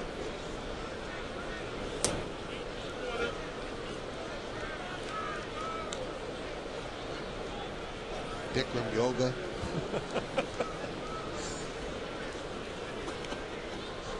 Big paintball enthusiast. Really? Oh, yeah. She gets her workout in. The 3-1. And Pat Burrell walks. Look at those cupcakes. She's eyeballing them. She's very patriotic, too. She insists on sitting in front of American flags.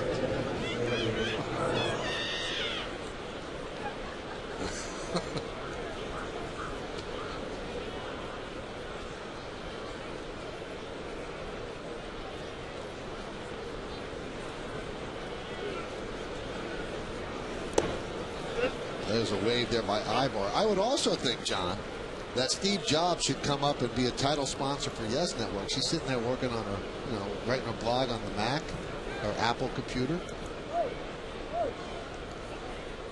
Yankees baseball presented by Mac. Trying to help the sales staff. The 0-1. Trying to stay with you. I don't know if I can go with you on that one.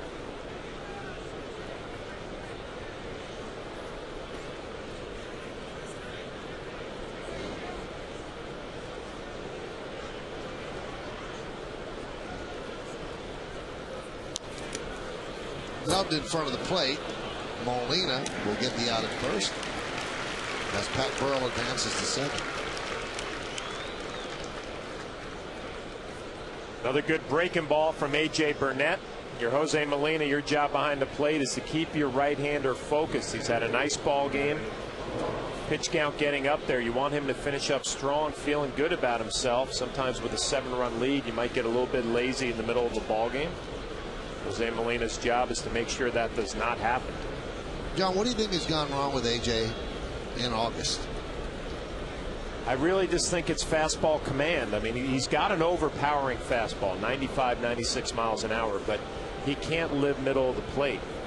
He's been getting beat up on that pitch. Said before the game we wanted to see some improvement on the location. We have. Because of that, the curveball has been outstanding. Has been pretty much his strikeout pitch tonight. Watching Jose Molina, constantly reminding him about his arm, keeping his arm angle a little bit higher.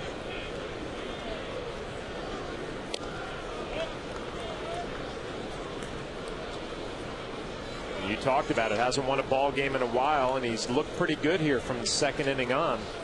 I want to make sure he ends his night on a positive note.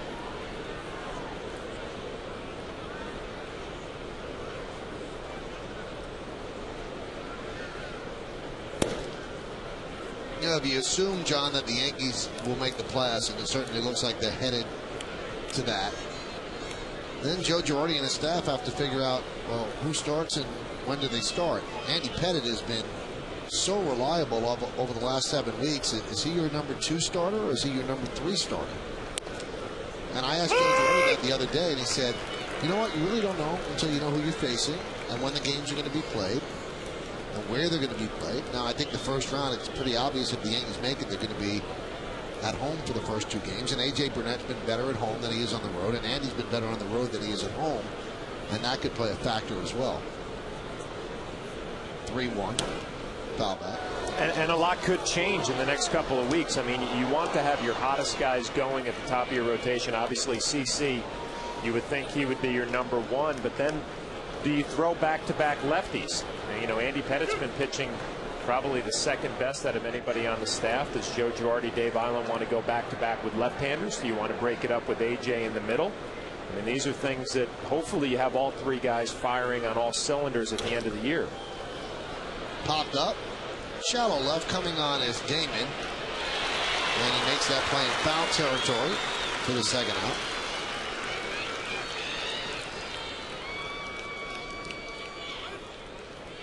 Best case scenario, you have your top 3 guys throwing the ball as well as they have all year. And then you got a decision to make with that guy right there, Jabba Chamberlain. Do you go with a 4th starter in a best of 5? A lot of questions that need to be answered. And again, Jabba starts throwing the ball better down the stretch here where they start stretching his innings out. You have a tough decision. But a much better decision than any you had to make last year when they didn't make the playoffs. So they'll take those decisions.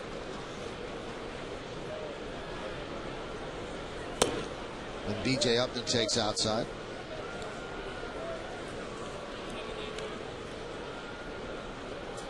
An 8-run outburst in the 3rd inning has provided cushion to the Yankees. They're up 8-1, top of the 6th. The night portion of a day-night doubleheader.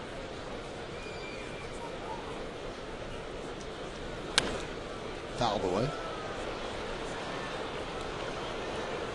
A.J. doing a nice job repeating his delivery on back-to-back fastballs to B.J. Upton. First one just missed off the plate. The next one, located pretty well on the outside half, was fouled off. This is what Dave Eiland wanted to see from his right-hander. Repeat that delivery, hit that spot down and away.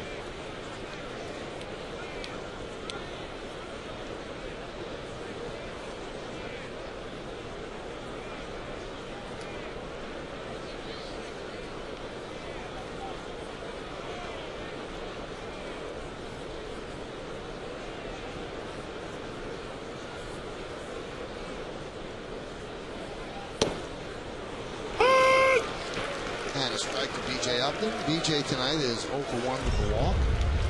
As good of a fastball as he's thrown all night. Velocity, but more importantly, the location. 3 in a row have been quality pitches from A.J. Burnett. And with A.J. Burnett, something could click in and he could go off and not lose a game for 2 months. That's what happened last year when he was with the Blue Jays. Has he found that tonight? The 1-2. Did he go? Yes, he did, as B.J. Upton goes down swinging. So A.J. Burnett picks up his 8th strikeout of the game. No runs, no hits, no errors, 1 left. Let's go to the bottom of the 6th. 8-1 Yanks.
You're watching Labor Day Baseball on Yes, presented by KGB.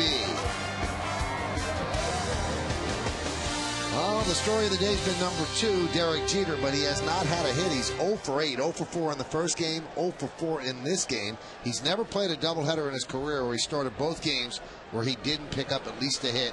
He's 3 away from tying Lou Gehrig. Yankees are up 8-1. Mark Teixeira against Jeff Bennett, the 3rd pitcher used by the Rays. And the pitch is outside.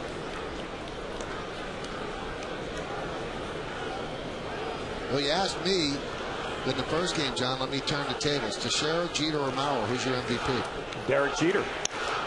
Even over Mauer with the 368 average. Yeah, and you know, it's just one of those things that we get to watch him. And I've just been impressed with how he's played defense this year. I think only 7 errors on the year. He's stolen a lot of bases, 24. The batting average. That one's given deep to right center field. Upton back, still back, looking up. See ya! Second home run of the night for Mark Teixeira, a solo shot. And the Yankees are up 9-1. And they did receive a text message out there. His 35th home run of the year and his 106 run batted in. Mark Teixeira probably trying to change my mind on the possible MVP in the American League. Home run number 35. He's had a great first year with the Yankees. Got a fastball up in the zone. He drills it into the right center field bullpen. Let's take a look at the IOTB HD Super Shot. Pitch is inside the Matsui. That's Mark Teixeira's 3rd multi-home run game of the year.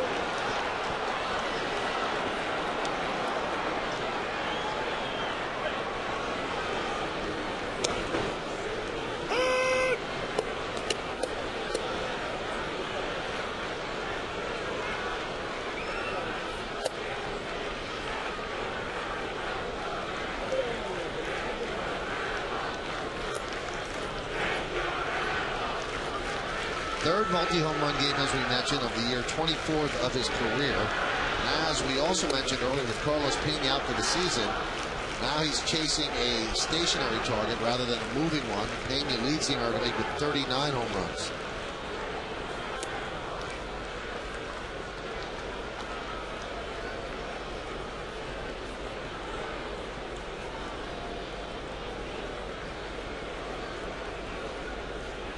Matsui batting cleanup tonight with Alex Rodriguez resting. And Jeff Bennett walks it. You know, between games, John, I was talking to a couple of writers who have votes in the MVP, and they said at this point, Joe Mauer is ahead, but he's not so totally ahead that he can't lose, because it might come down to that the Twins have a series against the Tigers, and that's going to be a do or die for them. Is Mauer going to go 0 for 12 in that series? Is he going to go 7 for 12 no matter if they win or lose? You know, if he has a terrible series, well, that could get Jeter up to the front, or maybe Mark Teixeira. But if he has a great series, even if the Twins lose those games, that could cement him. It's going to be very tight. There's Nick Swisher. They do not hold Matsui at first. Grounded foul. Well, you got to believe that the, I guess, lack of power numbers for Derek Jeter is going to hurt him. Joe Mauer with 26 home runs coming into today's game. At 13 last year, so doubled his power input, the high batting average 370. But you watch Derek Jeter play every day, just the all-around game is as good as it's been for a few years. The 0-1. 1-1. Are you as amazed, though, at what Mauer's done batting average-wise as Joe Girardi is? Joe said the thing that gets him about Mauer is that he's so tall. And usually tall catchers really wear down their knees. And he said Mauer doesn't seem like he gets worn down, and he even gets infield hits. He's just got such a simple approach, and for a big man, he doesn't really have a lot of body in his swing. It's a lot of hands. That's why he's such a good hitter. The high batting average up around 370. But I think I'm more impressed with how you go from 13 home runs one year, never really a power guy, to hit 370 with 26 the next year. I mean, that's not easy to do. You see a lot of hitters double their home run output, but the batting average suffers. Not the case with Joe Mauer. And people always talk about splitting the vote because there are two players that are on the same team that are battling for the award, and that would be Jeter and Teixeira. And I'm not sure I buy into that, because each city that has an American League team, so there are 14 American League cities, they have two writers from each city voting for each award. So for the guys that see them every day, let's say that they split it. So two guys would split the vote. Everybody else is just going to vote for the best guy that they think, whether it be Jeter or Teixeira or Mauer. So I never bought into that splitting the vote. Now Mauer was 3 for 5 today with 2 RBIs, so he's now hitting 369.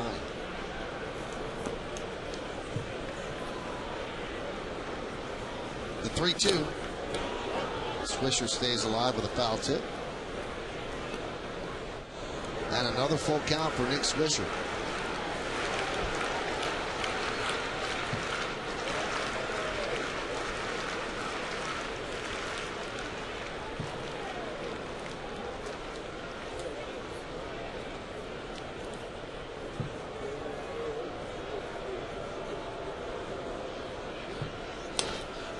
Rip foul. Nick Kelleher dances out of the way.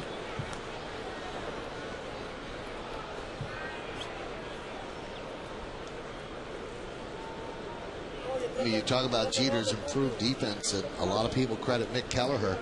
He's been working with the infielders. He positions Jeter a little bit more up the middle. He's done a good job. No, he really has. He deserves some credit for Robinson Cano, too, who's been a lot more solid, done a better job on the routine play this year.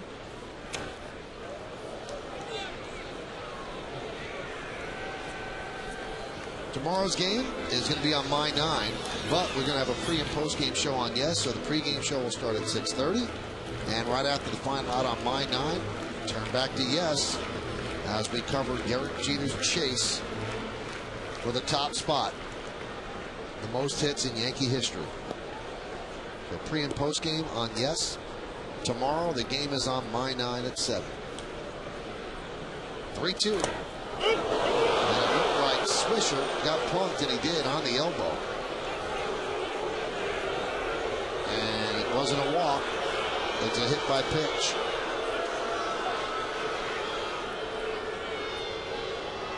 And Nick is really in a lot of pain. You get to this point in the year when you're thinking about postseason, anytime anybody takes one off the hand or the elbow. You see it gets him right on the inside of that left elbow, obviously in some pain.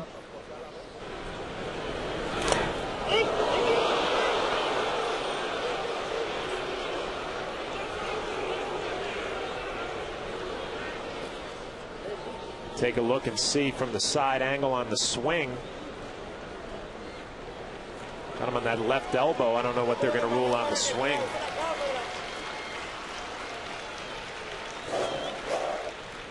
Are they going to say he swung? Swung, it would have been strike 3. Yeah, I don't think he foul tipped saying the a ball. foul ball. Well, let's see. Did he hit the ball?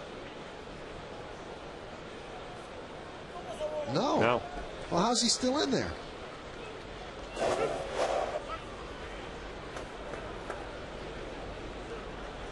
That's very odd. It was 3-2.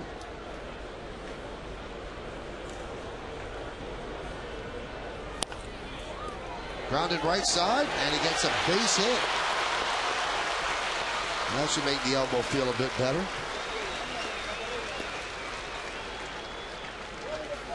It looked like Nick Swisher caught a break. They probably ruled it a foul ball. Gets a sinking fastball middle of the plate, rolls it right through the hole. You can see a little more one-handed swing than we're used to seeing from Nick. Some decent extension, a little top spin. Base hit.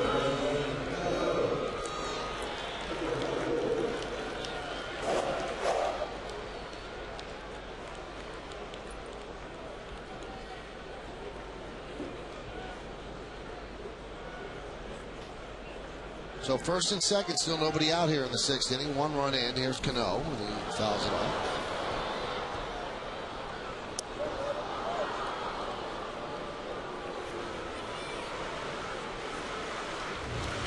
You know, we were talking about splitting the vote, something that I don't believe in, but a friend of mine just texted me. A lot of people believe that 1988, that Strawberry and McReynolds split the vote, and Kirk Gibson got the MVP. There's a base hit to center field.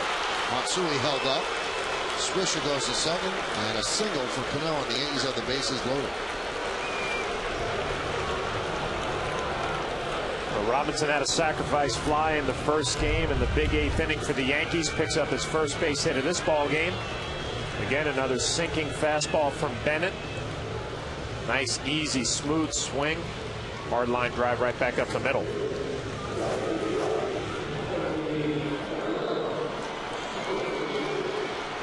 And here's Melky Cabrera. The moon trying to peek through the dark night. Grounded foul.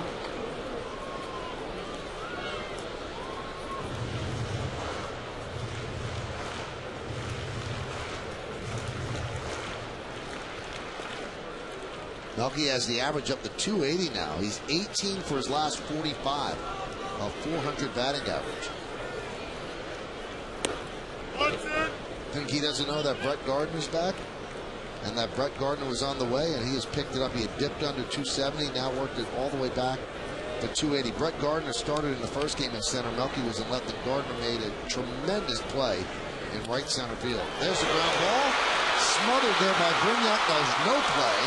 Matsui scores an infield single for Melky Cabrera, and the Yankees lead 10-1. Michael, it's a good point with Melky Cabrera. Remember early on in the year, Brett Gardner playing center field. Whenever Melky got an opportunity, he took advantage of it. Starting to pick it up here lately. Brett Gardner in game 1. Perez hits a shot to right center. The ball slicing away from Gardy. Makes a nice sliding catch. Covered a lot of ground to make that play. CC Sabathia appreciated it.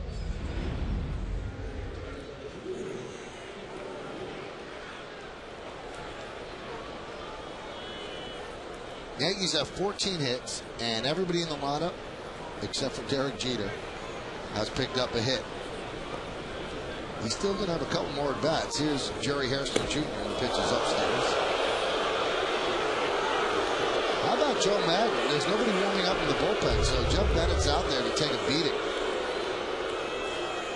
There's the second pitch of the ball game. Jerry Harrison took one up around his brim of his cap. Rays obviously have a report trying to pitch him up and in. Jim Hickey on the phone again. Round it to third. There's one. On to first, it's a double play. Now, Jerry Hairston's saying the ball hit off my foot. And they're going to check with the first base umpire. And he said, no, he's out. Now, Joe Girardi comes out to talk with Adrian Johnson. We'll get another look. Sinking fastball.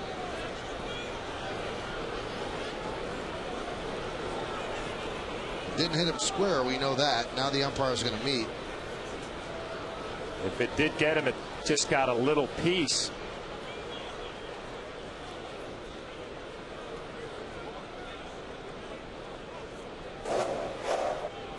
Well, he did the requisite hop. And let's see how they call it. Tim Welke.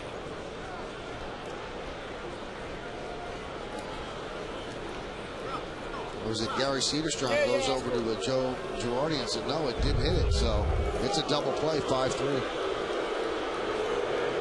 You got to believe it caught a little piece of him because you don't think anybody can react that quickly.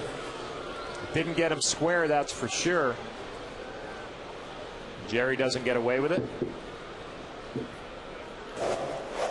Now, run scored on that because the bases were loaded, nobody out. So Swisher came home to score. Hairston doesn't get an RBI. Yankees lead 11-1. And here's Molina with a runner on second.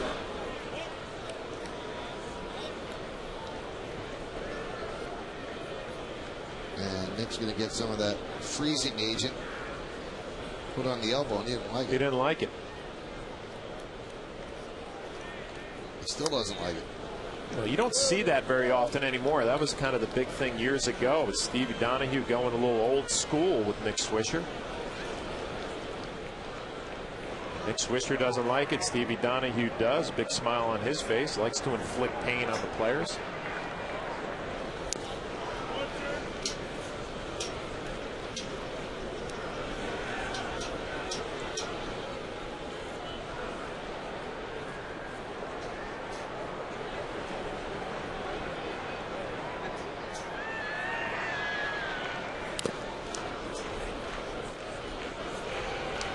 And the count is 2-2.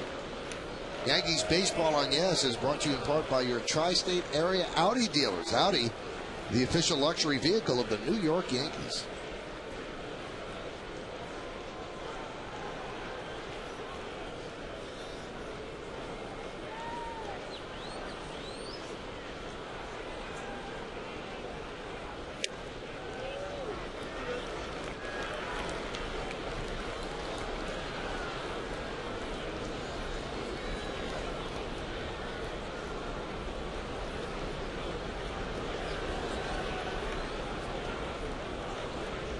And the payoff.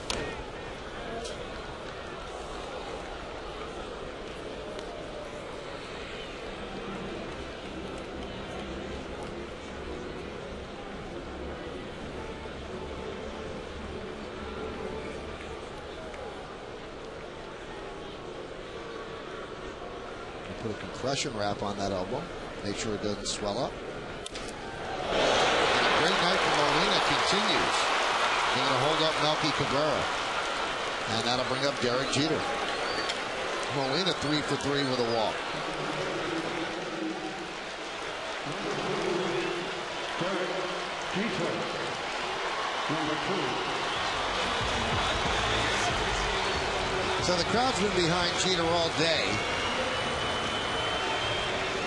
He had 3 hits yesterday against Toronto in the final game of that 4-game set, but he was 0 for 4 in game 1 today, and he is 0 for 4 with a run scored and an RBI tonight.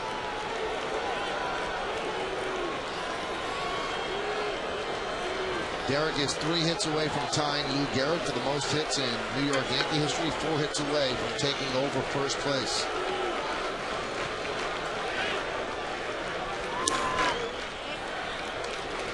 Count 1-0. All the fans came to see Derek Jeter get a couple of hits today. getting a game like this, 11-1 in the 6th inning. I'm sure Joe Girardi would like to give Derek a few innings off. Tough to do when all these fans came here to see him get some base hits. It's amazing the flash bulbs that are going off because, as we mentioned, he's 3 hits away from tying. So if he gets a base hit here, all right, so you've immortalized base hit number 2,719, but that's not going to mean anything until he breaks Gehrig's mark. And Jeter being patient in the count 3-0.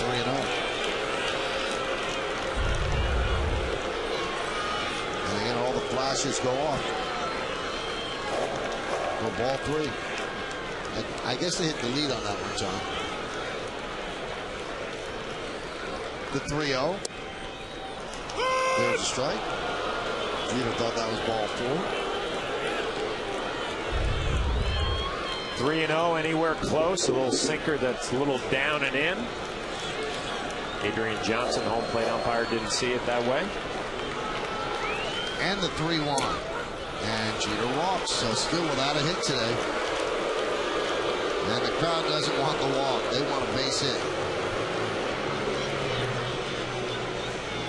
So the bases are reloaded. And that's it for Jeter. They're going to take him out, so he will not get a hit in this doubleheader.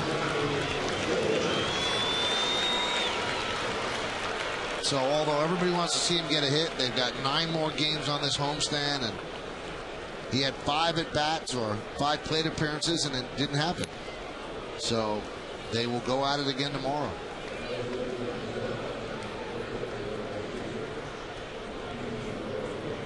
And Pena pinch runs. So bases loaded, 2 outs, 0-1 count on Damon as the Yankees have batted around again. And there's a swing and a miss.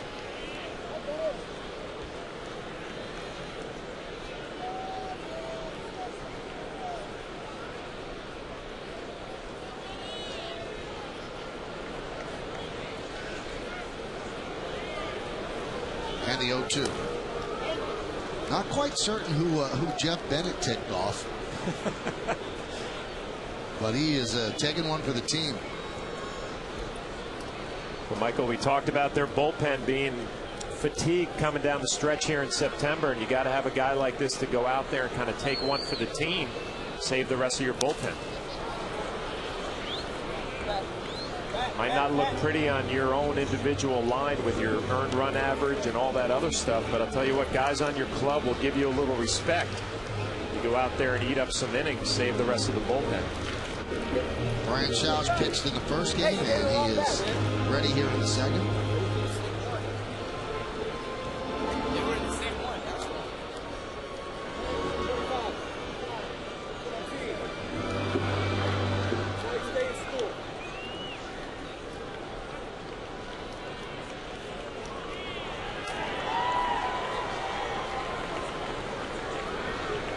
And the 1-2.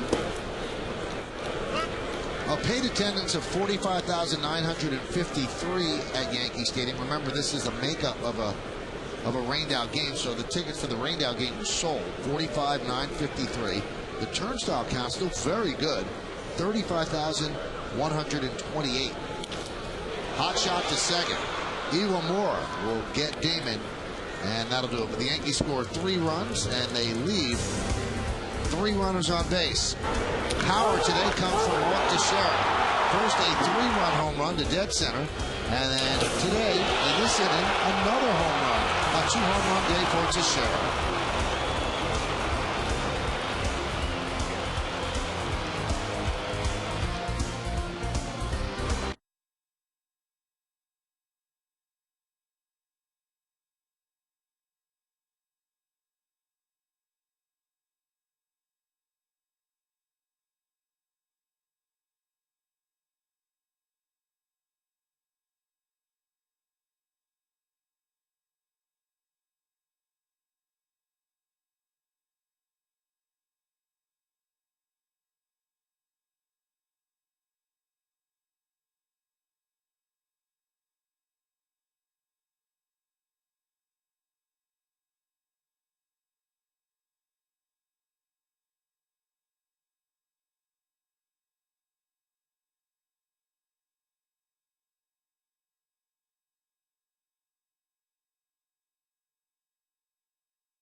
Well, it's time for another look at tonight's Toyota text poll. Once again, the question, which future Jeter moment would you most like to witness? You've been texting us at 58772, and the last game that he ever plays just beats out his 3,000th hit.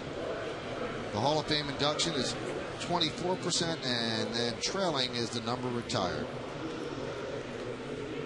A lot of those seem to be and are foregone conclusions. KGB scoreboard 11-1. Yankees are leading. Wholesale changes for the Yankees,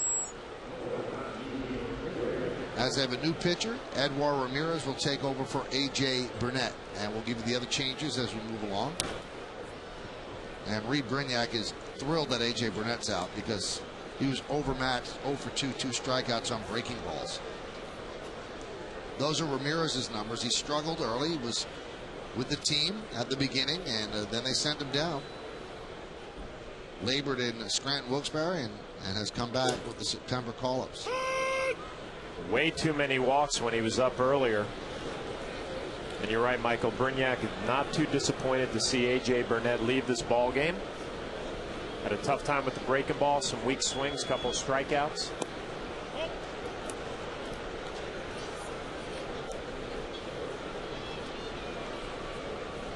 But I believe Ramirez and Brignac have faced each other in AAA, the International League.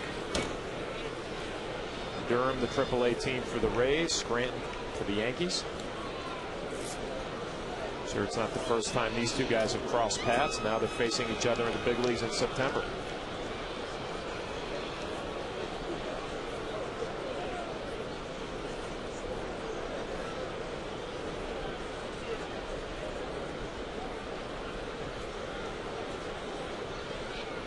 And the 1-2. 2-1-2.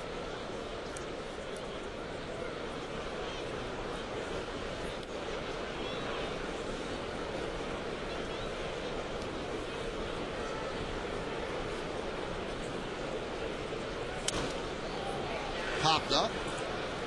The new shortstop, Ramiro Pena, puts it away for the first out. Tomorrow night, catch the Yes Network debut of Inside Notre Dame Football. Every week, get the inside scoop from South Bend, including highlights, commentary from Coach Charlie Weiss, and news and notes on everything Irish. It's the season premiere of Inside Notre Dame Football tomorrow at 7, only on Yes. Here's Fernando Perez, and there's a ground ball to second. Cano over to Swisher, two-way. Let me get you caught up in the outfield right now. You've got Damon remaining in left. The new center fielder is Gardner, and Cabrera moves from center to right. There's Damon in left, and Swisher moves from right to first base. So you're all caught up with Pena at shortstop.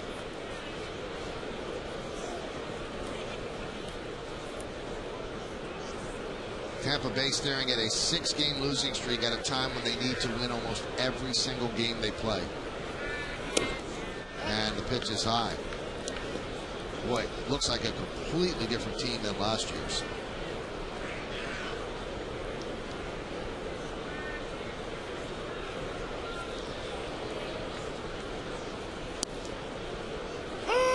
You look at their team right now, Michael, they just don't have a starting rotation that you feel like they can go on a winning streak with. And I think that's been their problem this year. We talked about the bullpen. Difference a year makes.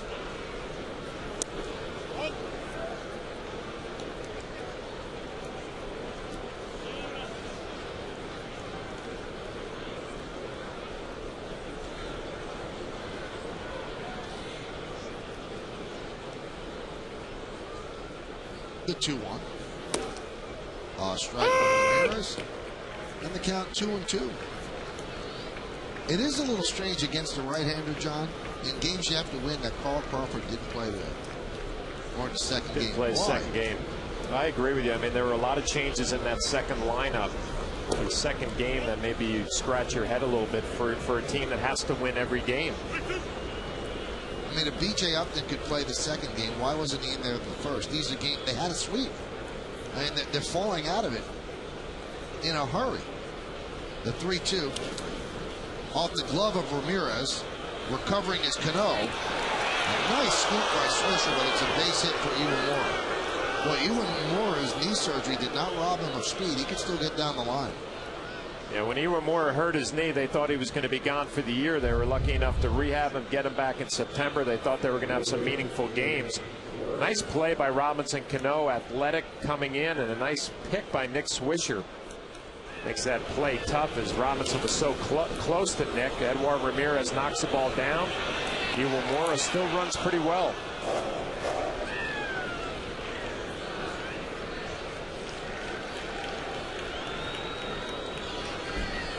Here's Gabe Gross. And a strike. And there's Ewan Moore with that roller in the first game on his leg, surgically repaired knee. He's getting ready for that infield hit in the 7th inning of the second game. Also, another question, John. Why would you start Crawford in the first game against the lefty and sit him against the righty?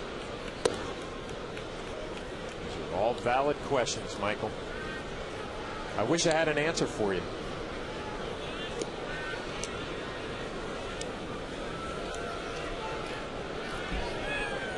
He's got a bat. He's ready to go.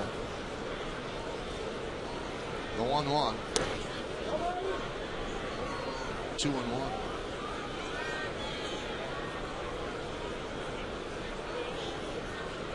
First game, Yankees won 4-1. CC Sabathia gave them 7 innings of 1-run ball. Still used a scoreless 8th, got the win. Mariano, back from the groin problem, picks up his 35th straight save.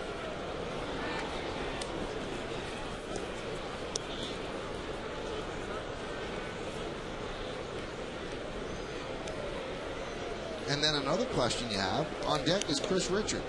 So you're going to pinch hit for Evan Longoria, which means you're pretty much running the white flag up when you're losing 11-1. Now, the likelihood of catching up is very slight, but how do you take your best player out? Tried to pull an outside pitch and grounds it to second, and that's going to do it in the 7th. No runs a hit, no errors, and 1 man left on base. We played 6.5 innings here at Yankee Stadium. Time for the 7th inning stretch as the Yankees lead 11-1. But on this Labor Day, we stay right here and honor America in the Bronx. Offer a moment of silent prayer. We remember the servicemen and women who are on duty right now, serving our country at home and around the globe. Thank you. Now please join Kate Smith as she sings God Bless America. God bless America, land that I love. Stand beside her and guide her through the night with a light from above, from the mountains to the prairies, to the oceans white with foam. God bless America, my home, sweet home. Now, ladies and gentlemen, we invite you to join in. Yankee Stadium organist Paul Cartier plays Take Me Out to the Ball Game.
game on the KGB scoreboard. It's 11-1.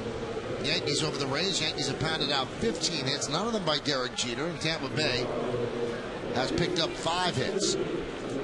And Jeff Bennett remains in the game. A lot of changes for the Rays. Bennett's at 76 pitches. He did throw 73 in a relief appearance on June 16th. And there's a strike to Brett Gardner. Gardner's first at bat of the second game. Slap toward short. Brignac over to Chris Richard, making his Tampa Bay Ray debut. On away. Ibar moved from first to third. And a new catcher, Sean Riggins. There's Chris Richard at first. Riggins behind the plate. And in center field, Upton's out of the game and Kapler takes over. So this is pretty much a game that could be played in Tampa, and I don't mean at Tropicana Field. With all the changes, it feels like Steinbrenner Field here in the Bronx. And there's a strike to Hideki Matsui.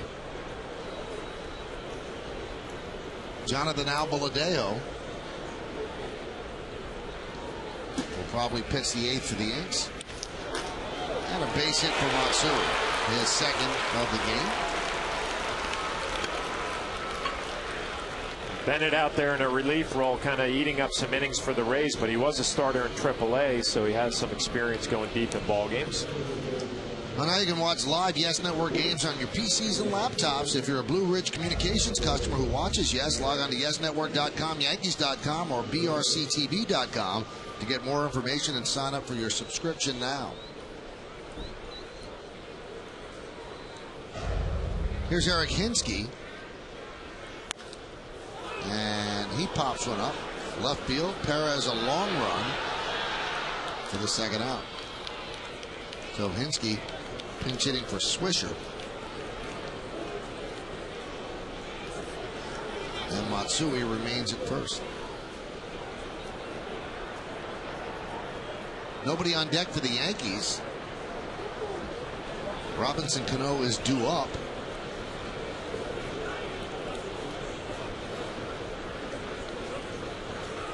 Not sure if they're going to go to the bench or send Cano up, but they're waiting on somebody who's probably up the tunnel. Sure, somebody underneath probably getting loose for this at bat. It looks like it's going to be Shelley Duncan. Duncan was called up today, and he won the MVP in the International League.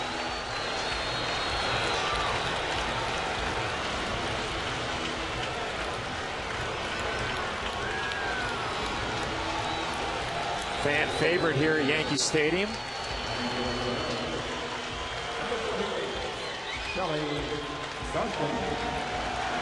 One RBI short of 100, 30 home runs for Shelley.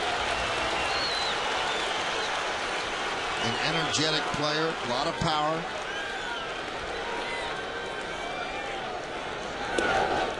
Tries to hold up and he cannot.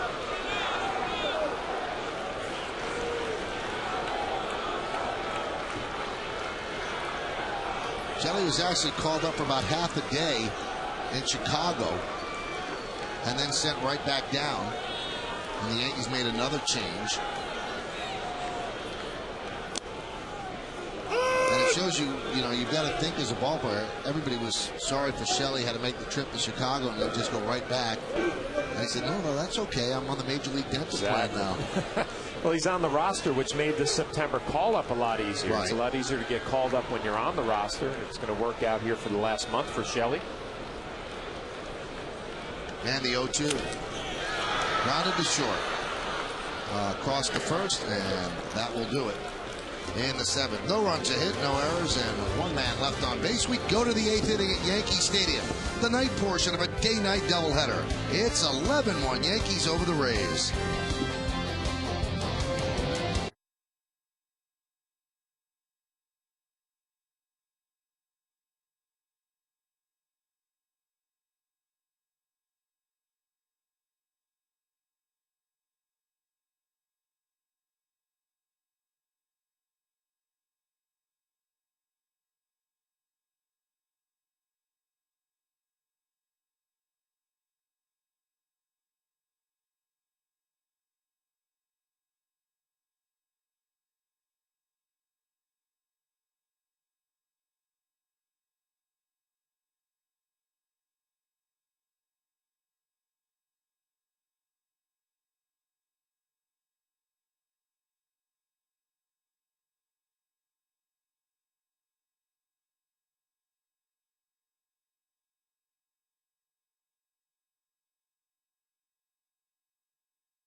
Yankees Baseball on Yes is brought to you in part by Blimpie, America's Sub Shop, and by Avis, the official rental car company of the New York Yankees.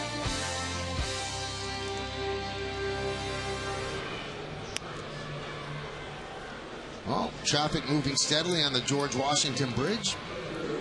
Tonight, throughout the Yankee season on Yes, we're allowing you to vote along with the two of us here in the booth for the Chevy part of the game. Text your vote to 58772. And tonight's candidates are number 1, A.J. Burnett, number 2, Mark Teixeira, number 3, Melky Cabrera, number 4, Jose Molina. Vote now, make your voice heard. Standard text messaging rates certainly do apply.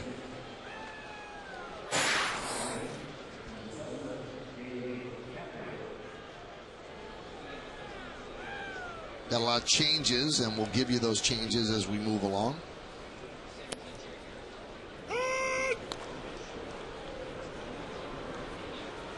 Gabe Kapler hitting in Longoria's spot against Jonathan Albaladeo, the new Yankee pitcher.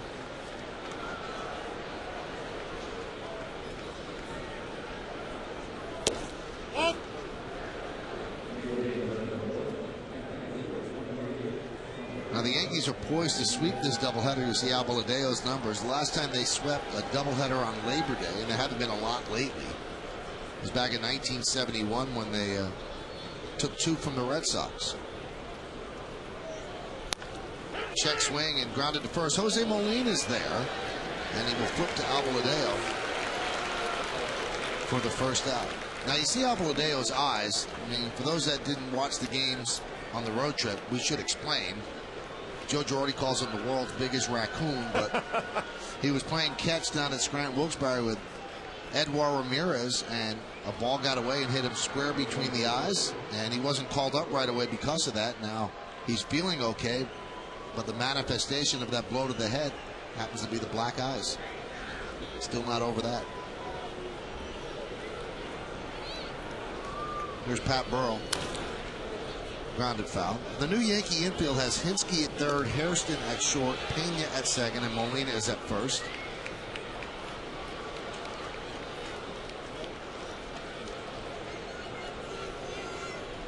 The new catcher is Francisco Cervelli. And Shelley Duncan takes over in right field as Melky Cabrera gets the rest of the night off. Now, one thing about sweeping a doubleheader, statistically, this is not a doubleheader. It is not looked at as a doubleheader. Although you tell the players who played 2 games, it's a doubleheader. But the people that keep the official records for baseball say, hey, if it's a split doubleheader, separate admission, it's not a doubleheader. So it's just a matter of semantics. The 1-1. There's a strike. But it feels like a doubleheader, right, John? Played 2 games in one day. It's a doubleheader, Michael. They very rarely have doubleheaders now where there are 20 minutes between games like they used to, because there's too much money to be lost. You want to have 2 separate gates, and that's why they do it this way.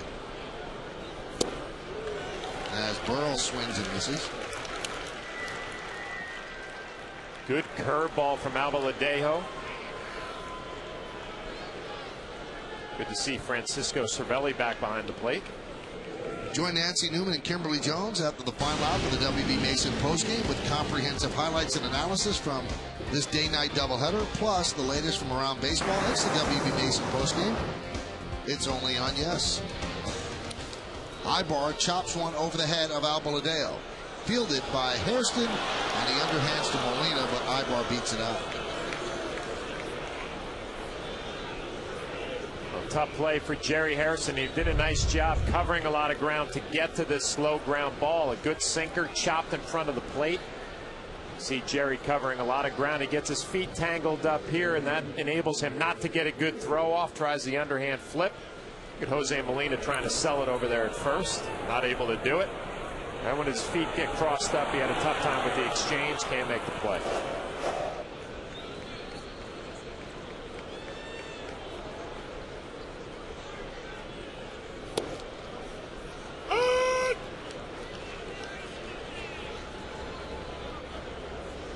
Chris Richard. That's what he did with Durham. This is his first at bat this year with Tampa Bay. Remember him being a big prospect with St. Louis. years back.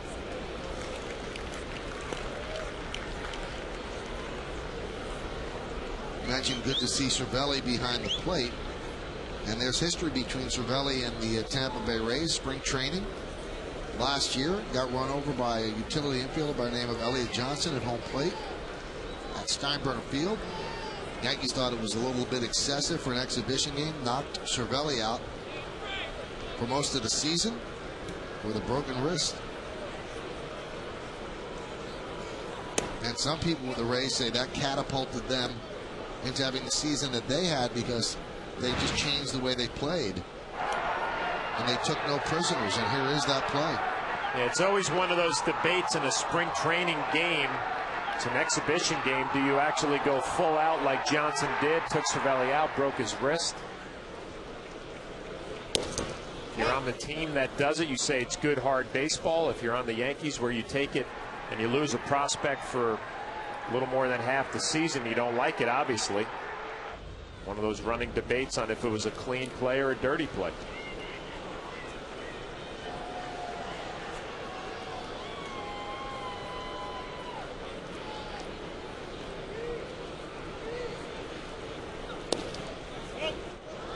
You mentioned Chris Richard used to be a big prospect. He has not been in the majors since 2003.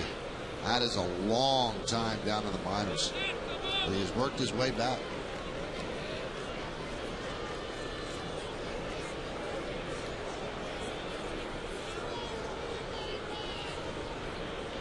Runner goes 3-2, and Richard walks.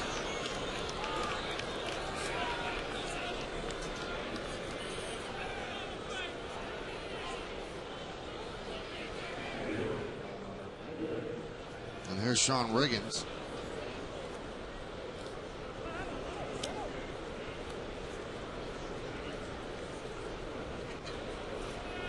Top of the 8th inning, Yankees leading 11-1.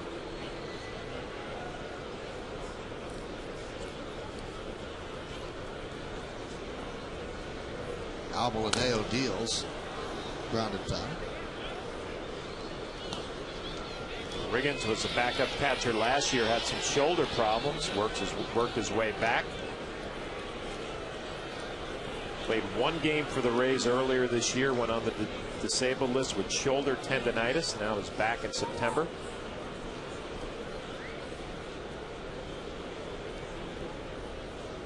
The 0-1. Broken bat, soft ground ball toward Pena. Flips to Molina, and that'll do it. Scoreless inning for the Yankees and Jonathan Albaladeo. No runs a hit, no errors, and 2 men left. We go to the bottom of the 8th inning at the stadium. It's 11-1 Yankees.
Time to take a look at the Land Rover drive of the game. Bottom of the third, Mark Teixeira hit a couple of home runs in this ball game, but their Land Rover drive of the game, a 3-run shot, fastball right down the middle from Andy Sonnenstein. That was his 34th home run of the year. Your Land Rover drive of the game.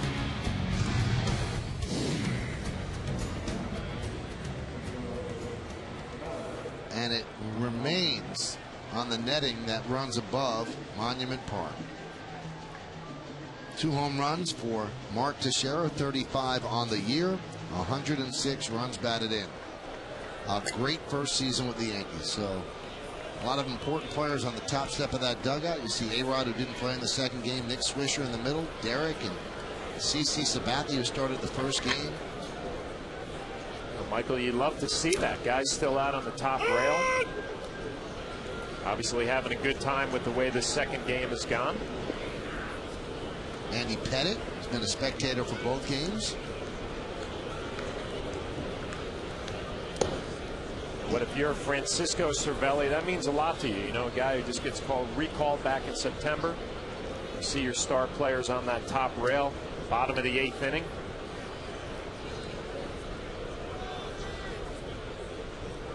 Brian Schaus, the new pitcher.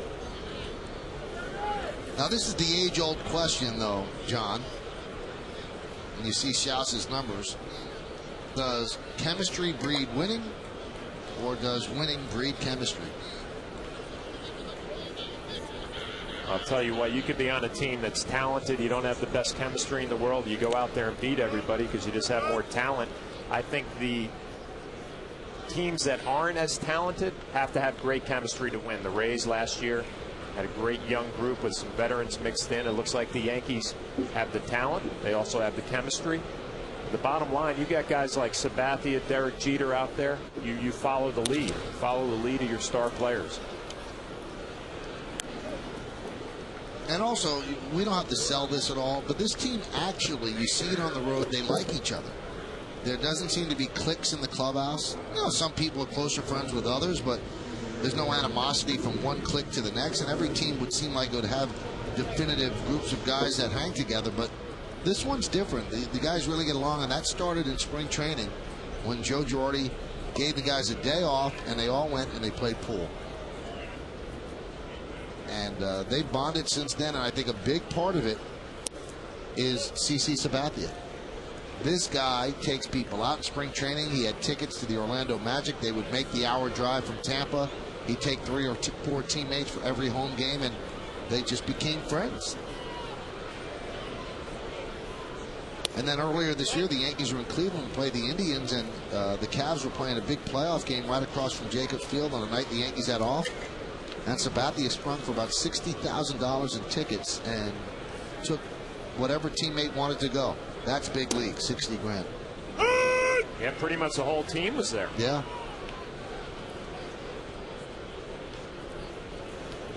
What did I read? They had a fantasy football draft in Baltimore. A lot of the guys were there, even if they're not in that league. They were there to observe and have a good time.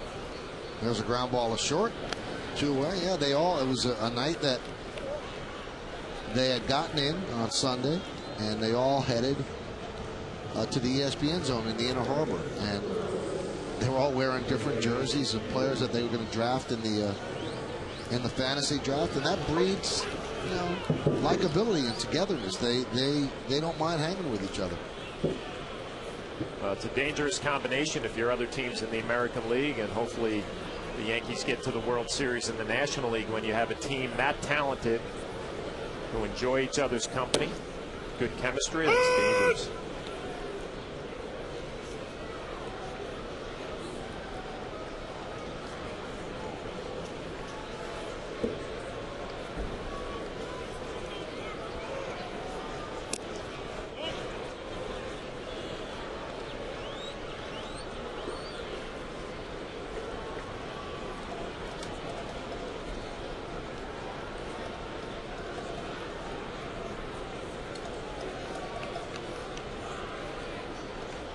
And again, while I asked the question, there have been teams that have won championships that hated each other. Yep. The A's in the 70s had fights all the time in the clubhouse. The 77-78 Yankees, they had people that didn't like each other. Some people liked the manager. I mean, they went at it. But they were a great team, and they went out and won games. The four Yankee championship teams, 96, 98, 99, 2000, those guys liked each other. There weren't any cliques in the clubhouse. Joe Girardi was part of that team, the first three championships. And Jose Molina works a walk. How about Molina's night? He's been on base every single time, 3 for 3 and 2 walks. Also did a nice job behind the plate with A.J. Burnett. Turned in a quality performance. Tomorrow's game is going to be on My 9, and we want to remind you that the pre and post game show is going to be on Yes. So at 6:30, turn to Yes. We'll get you set up for the game. And then post game right after the final out on My 9, turn back to Yes for the complete recap. Derek Jeter still 3 hits away from tying Lou Gehrig, 4 hits away from standing alone atop the Yankees all-time hit list. Pena fouls it away.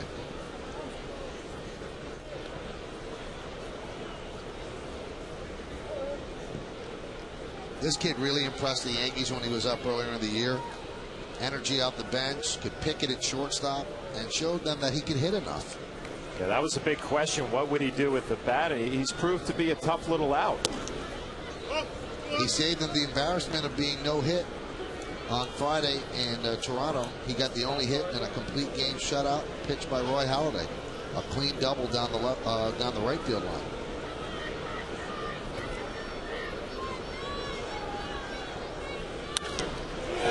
And there's some of that hitting right there. Slaps a single to center.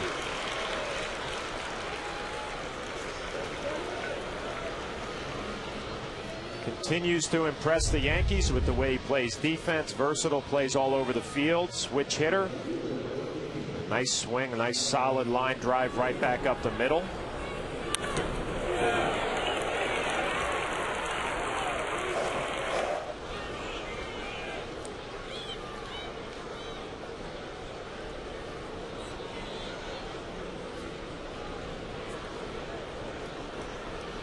Here's Johnny Damon way outside.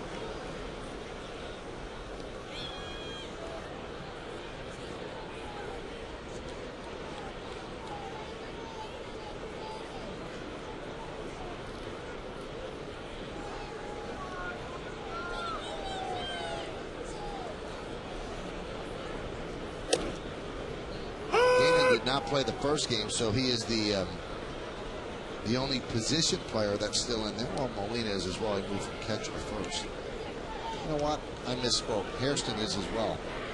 So forget what I said.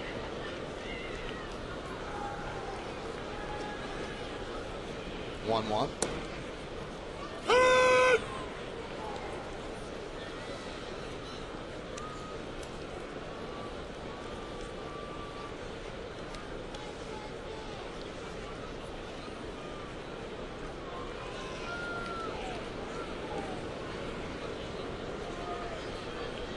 The 1-2 as Damon swings and misses, and that's going to do it here in the 8th. No runs a hit, no errors, and 2 men left on base. Schaus puts up a 0. It's 11-1 Yankees as we go to the 9th.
Time to take a look now at the plays of the game, brought to you by Geico. 15 minutes could save you 15% or more on car insurance. Mark Teixeira responsible for both plays of the game. Home run number 34, a deep drive. Center field, a 3-run shot. He follows it up with a solo shot, number 35 into the Yankee bullpen. Your Geico plays of the game.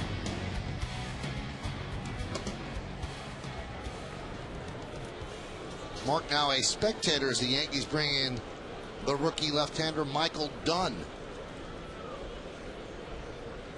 Made his major league debut during the road trip and was a little bit nervous, didn't throw strikes. Throws one there right past Reed Brignac. Brignac's 0 for 3. Michael drafted as an outfielder, and the bat wasn't up to snuff with the arm, and the Yankee organization said, you know what, let's try it pitching. And he said he always knew that he could fall back on pitching because he had a good arm. And here he is in the big leagues. Well, he does have a good arm. 2 fastballs, 94 miles an hour and 93. You look for him to have a little better performance tonight. Understandably, the nerves were involved his first major league appearance. You look for him to settle down a little bit here.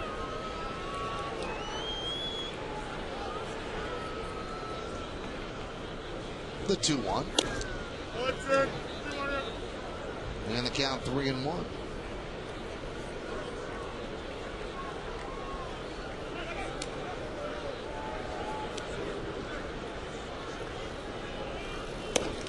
And he walks Brignac. Time now to announce the Chevy Player of the Game is voted on by you, the fans, and the two of us here in the booth. Who is it, John Flaherty? Who is it? Your Chevy Player of the Game, A.J. Burnett, turned in a solid performance, struggled a little bit in the first inning, and then really got on a nice roll. The power curveball, a lot of swings and misses, 8 strikeouts. Only gave up 4 hits, 1 run. Player of the Game, A.J. Burnett. Fernando Perez fouls it back. Fernando Perez, one of 11 players in history that made the major leagues out of Columbia University. And one of them is being chased by Derek Jeter, and that's Lou Gehrig. Grounded to third. Pinsky goes to second, one on to first. Not in time.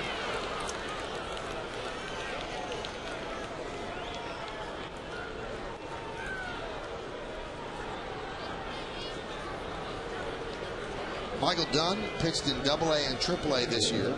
4 and 3 combined, 3.31. 38 games, 73 and a third innings, 58 hits, which is good. 46 strikeouts, which is not good, and 46 walks, should I say, and 99 strikeouts, which is excellent. But he's got to have better command. And the pitch to Iwamura is outside. He gets a call up in September, gets a little cup of coffee in the big leagues, but also gets an opportunity to work with Dave Island, the big league pitching coach. Maybe work on some mechanical things, be a little more consistent in the strike zone. And then you get called up in September, and there's a really good chance you'll be invited to spring training, and they get a longer look.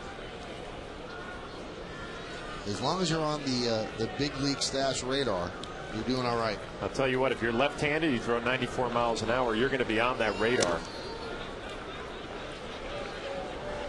Don't see too many left-handed relievers throwing with that kind of velocity. But there's no doubt about it, Michael. I mean, nerves are a factor for any kid who comes up to the big leagues in September. You want to get off to a good start, gain some confidence at the big league level. He had a rough first outing, looking to rebound a little bit here tonight. Doesn't matter if he's playing first base or behind the plate, trying to relax a young reliever. Nice job, Jose Molina.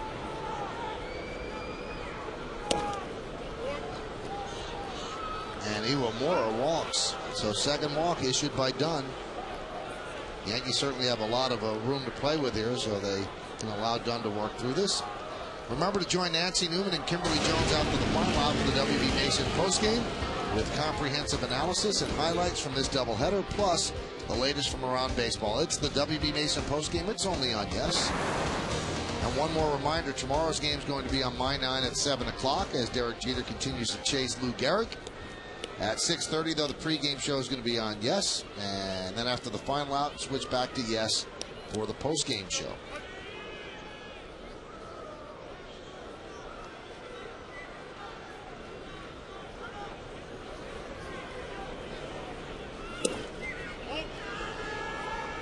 And Gabe Gross takes a pitch outside.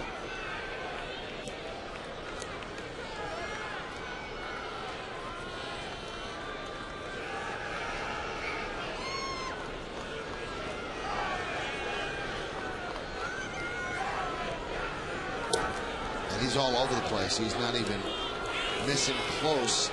He's just missing. You might expect a trip to the mound, maybe Dave Island, give him a few words of encouragement. We'll wait and see. Try to let him work out his problems out on the mound.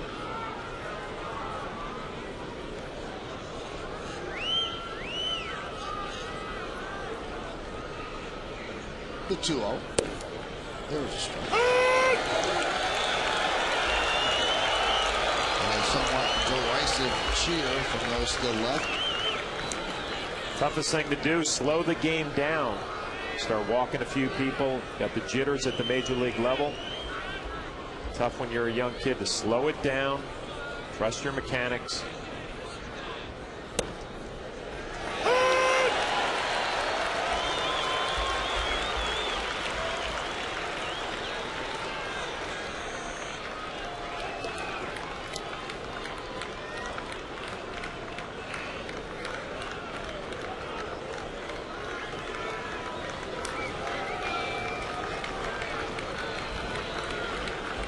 The 2-2.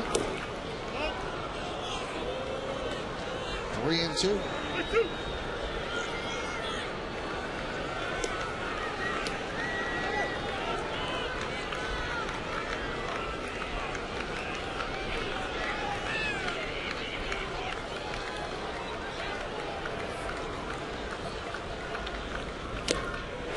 and a miss. Foul tip held onto by Cervelli. You know, a day like this is a long day. Our crew gets here at 8, 9 in the morning, sometimes even earlier than that. You know what? I was a little lost. 6 in the morning for a lot of these guys and gals. And we want to thank our crew here at Yes. They're the best at what they do. And we want to thank them for the long day that they put in. So they started at 6 a.m. 6 a.m. and they'll end at about 10:30. So thank you to everybody.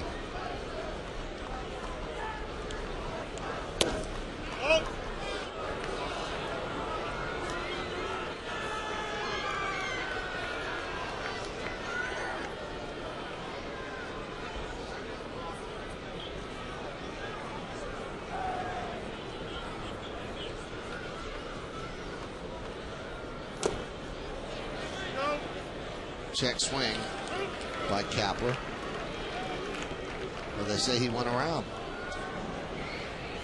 You see why the Yankees like Dunn. I mean, the velocity with the fastball, a nice tight slider. You can simplify the mechanics a little bit and get him around the strike zone. You might have something.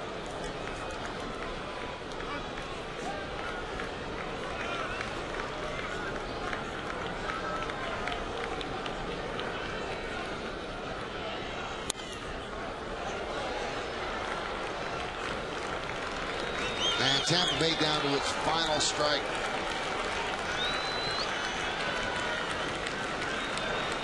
First game started just after 1. Yankees won that one 4-1. This one started just after 7. Yankees leading this one 11-1. Rays trying to avoid their 6th straight loss.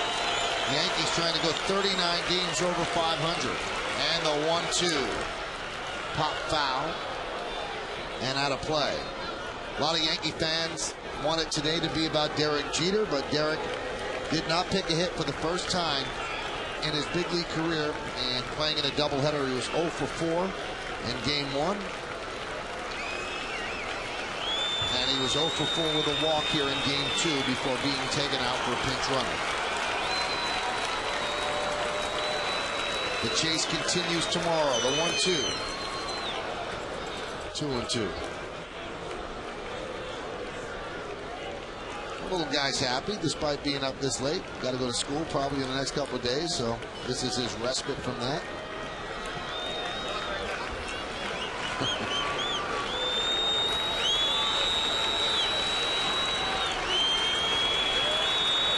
And the pitch. Foul back, still 2-2.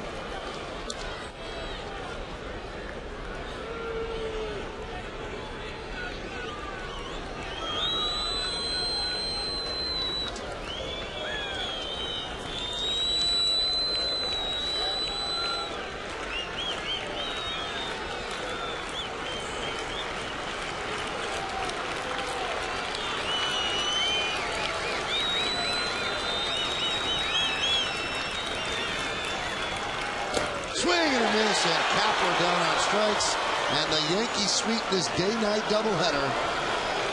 4-1 in the first game and 11-1 in the second game. And the Yankees are 39 games over 500, which is a new high water mark for them, and the most they've been since the end of the 2004 season when they finished the season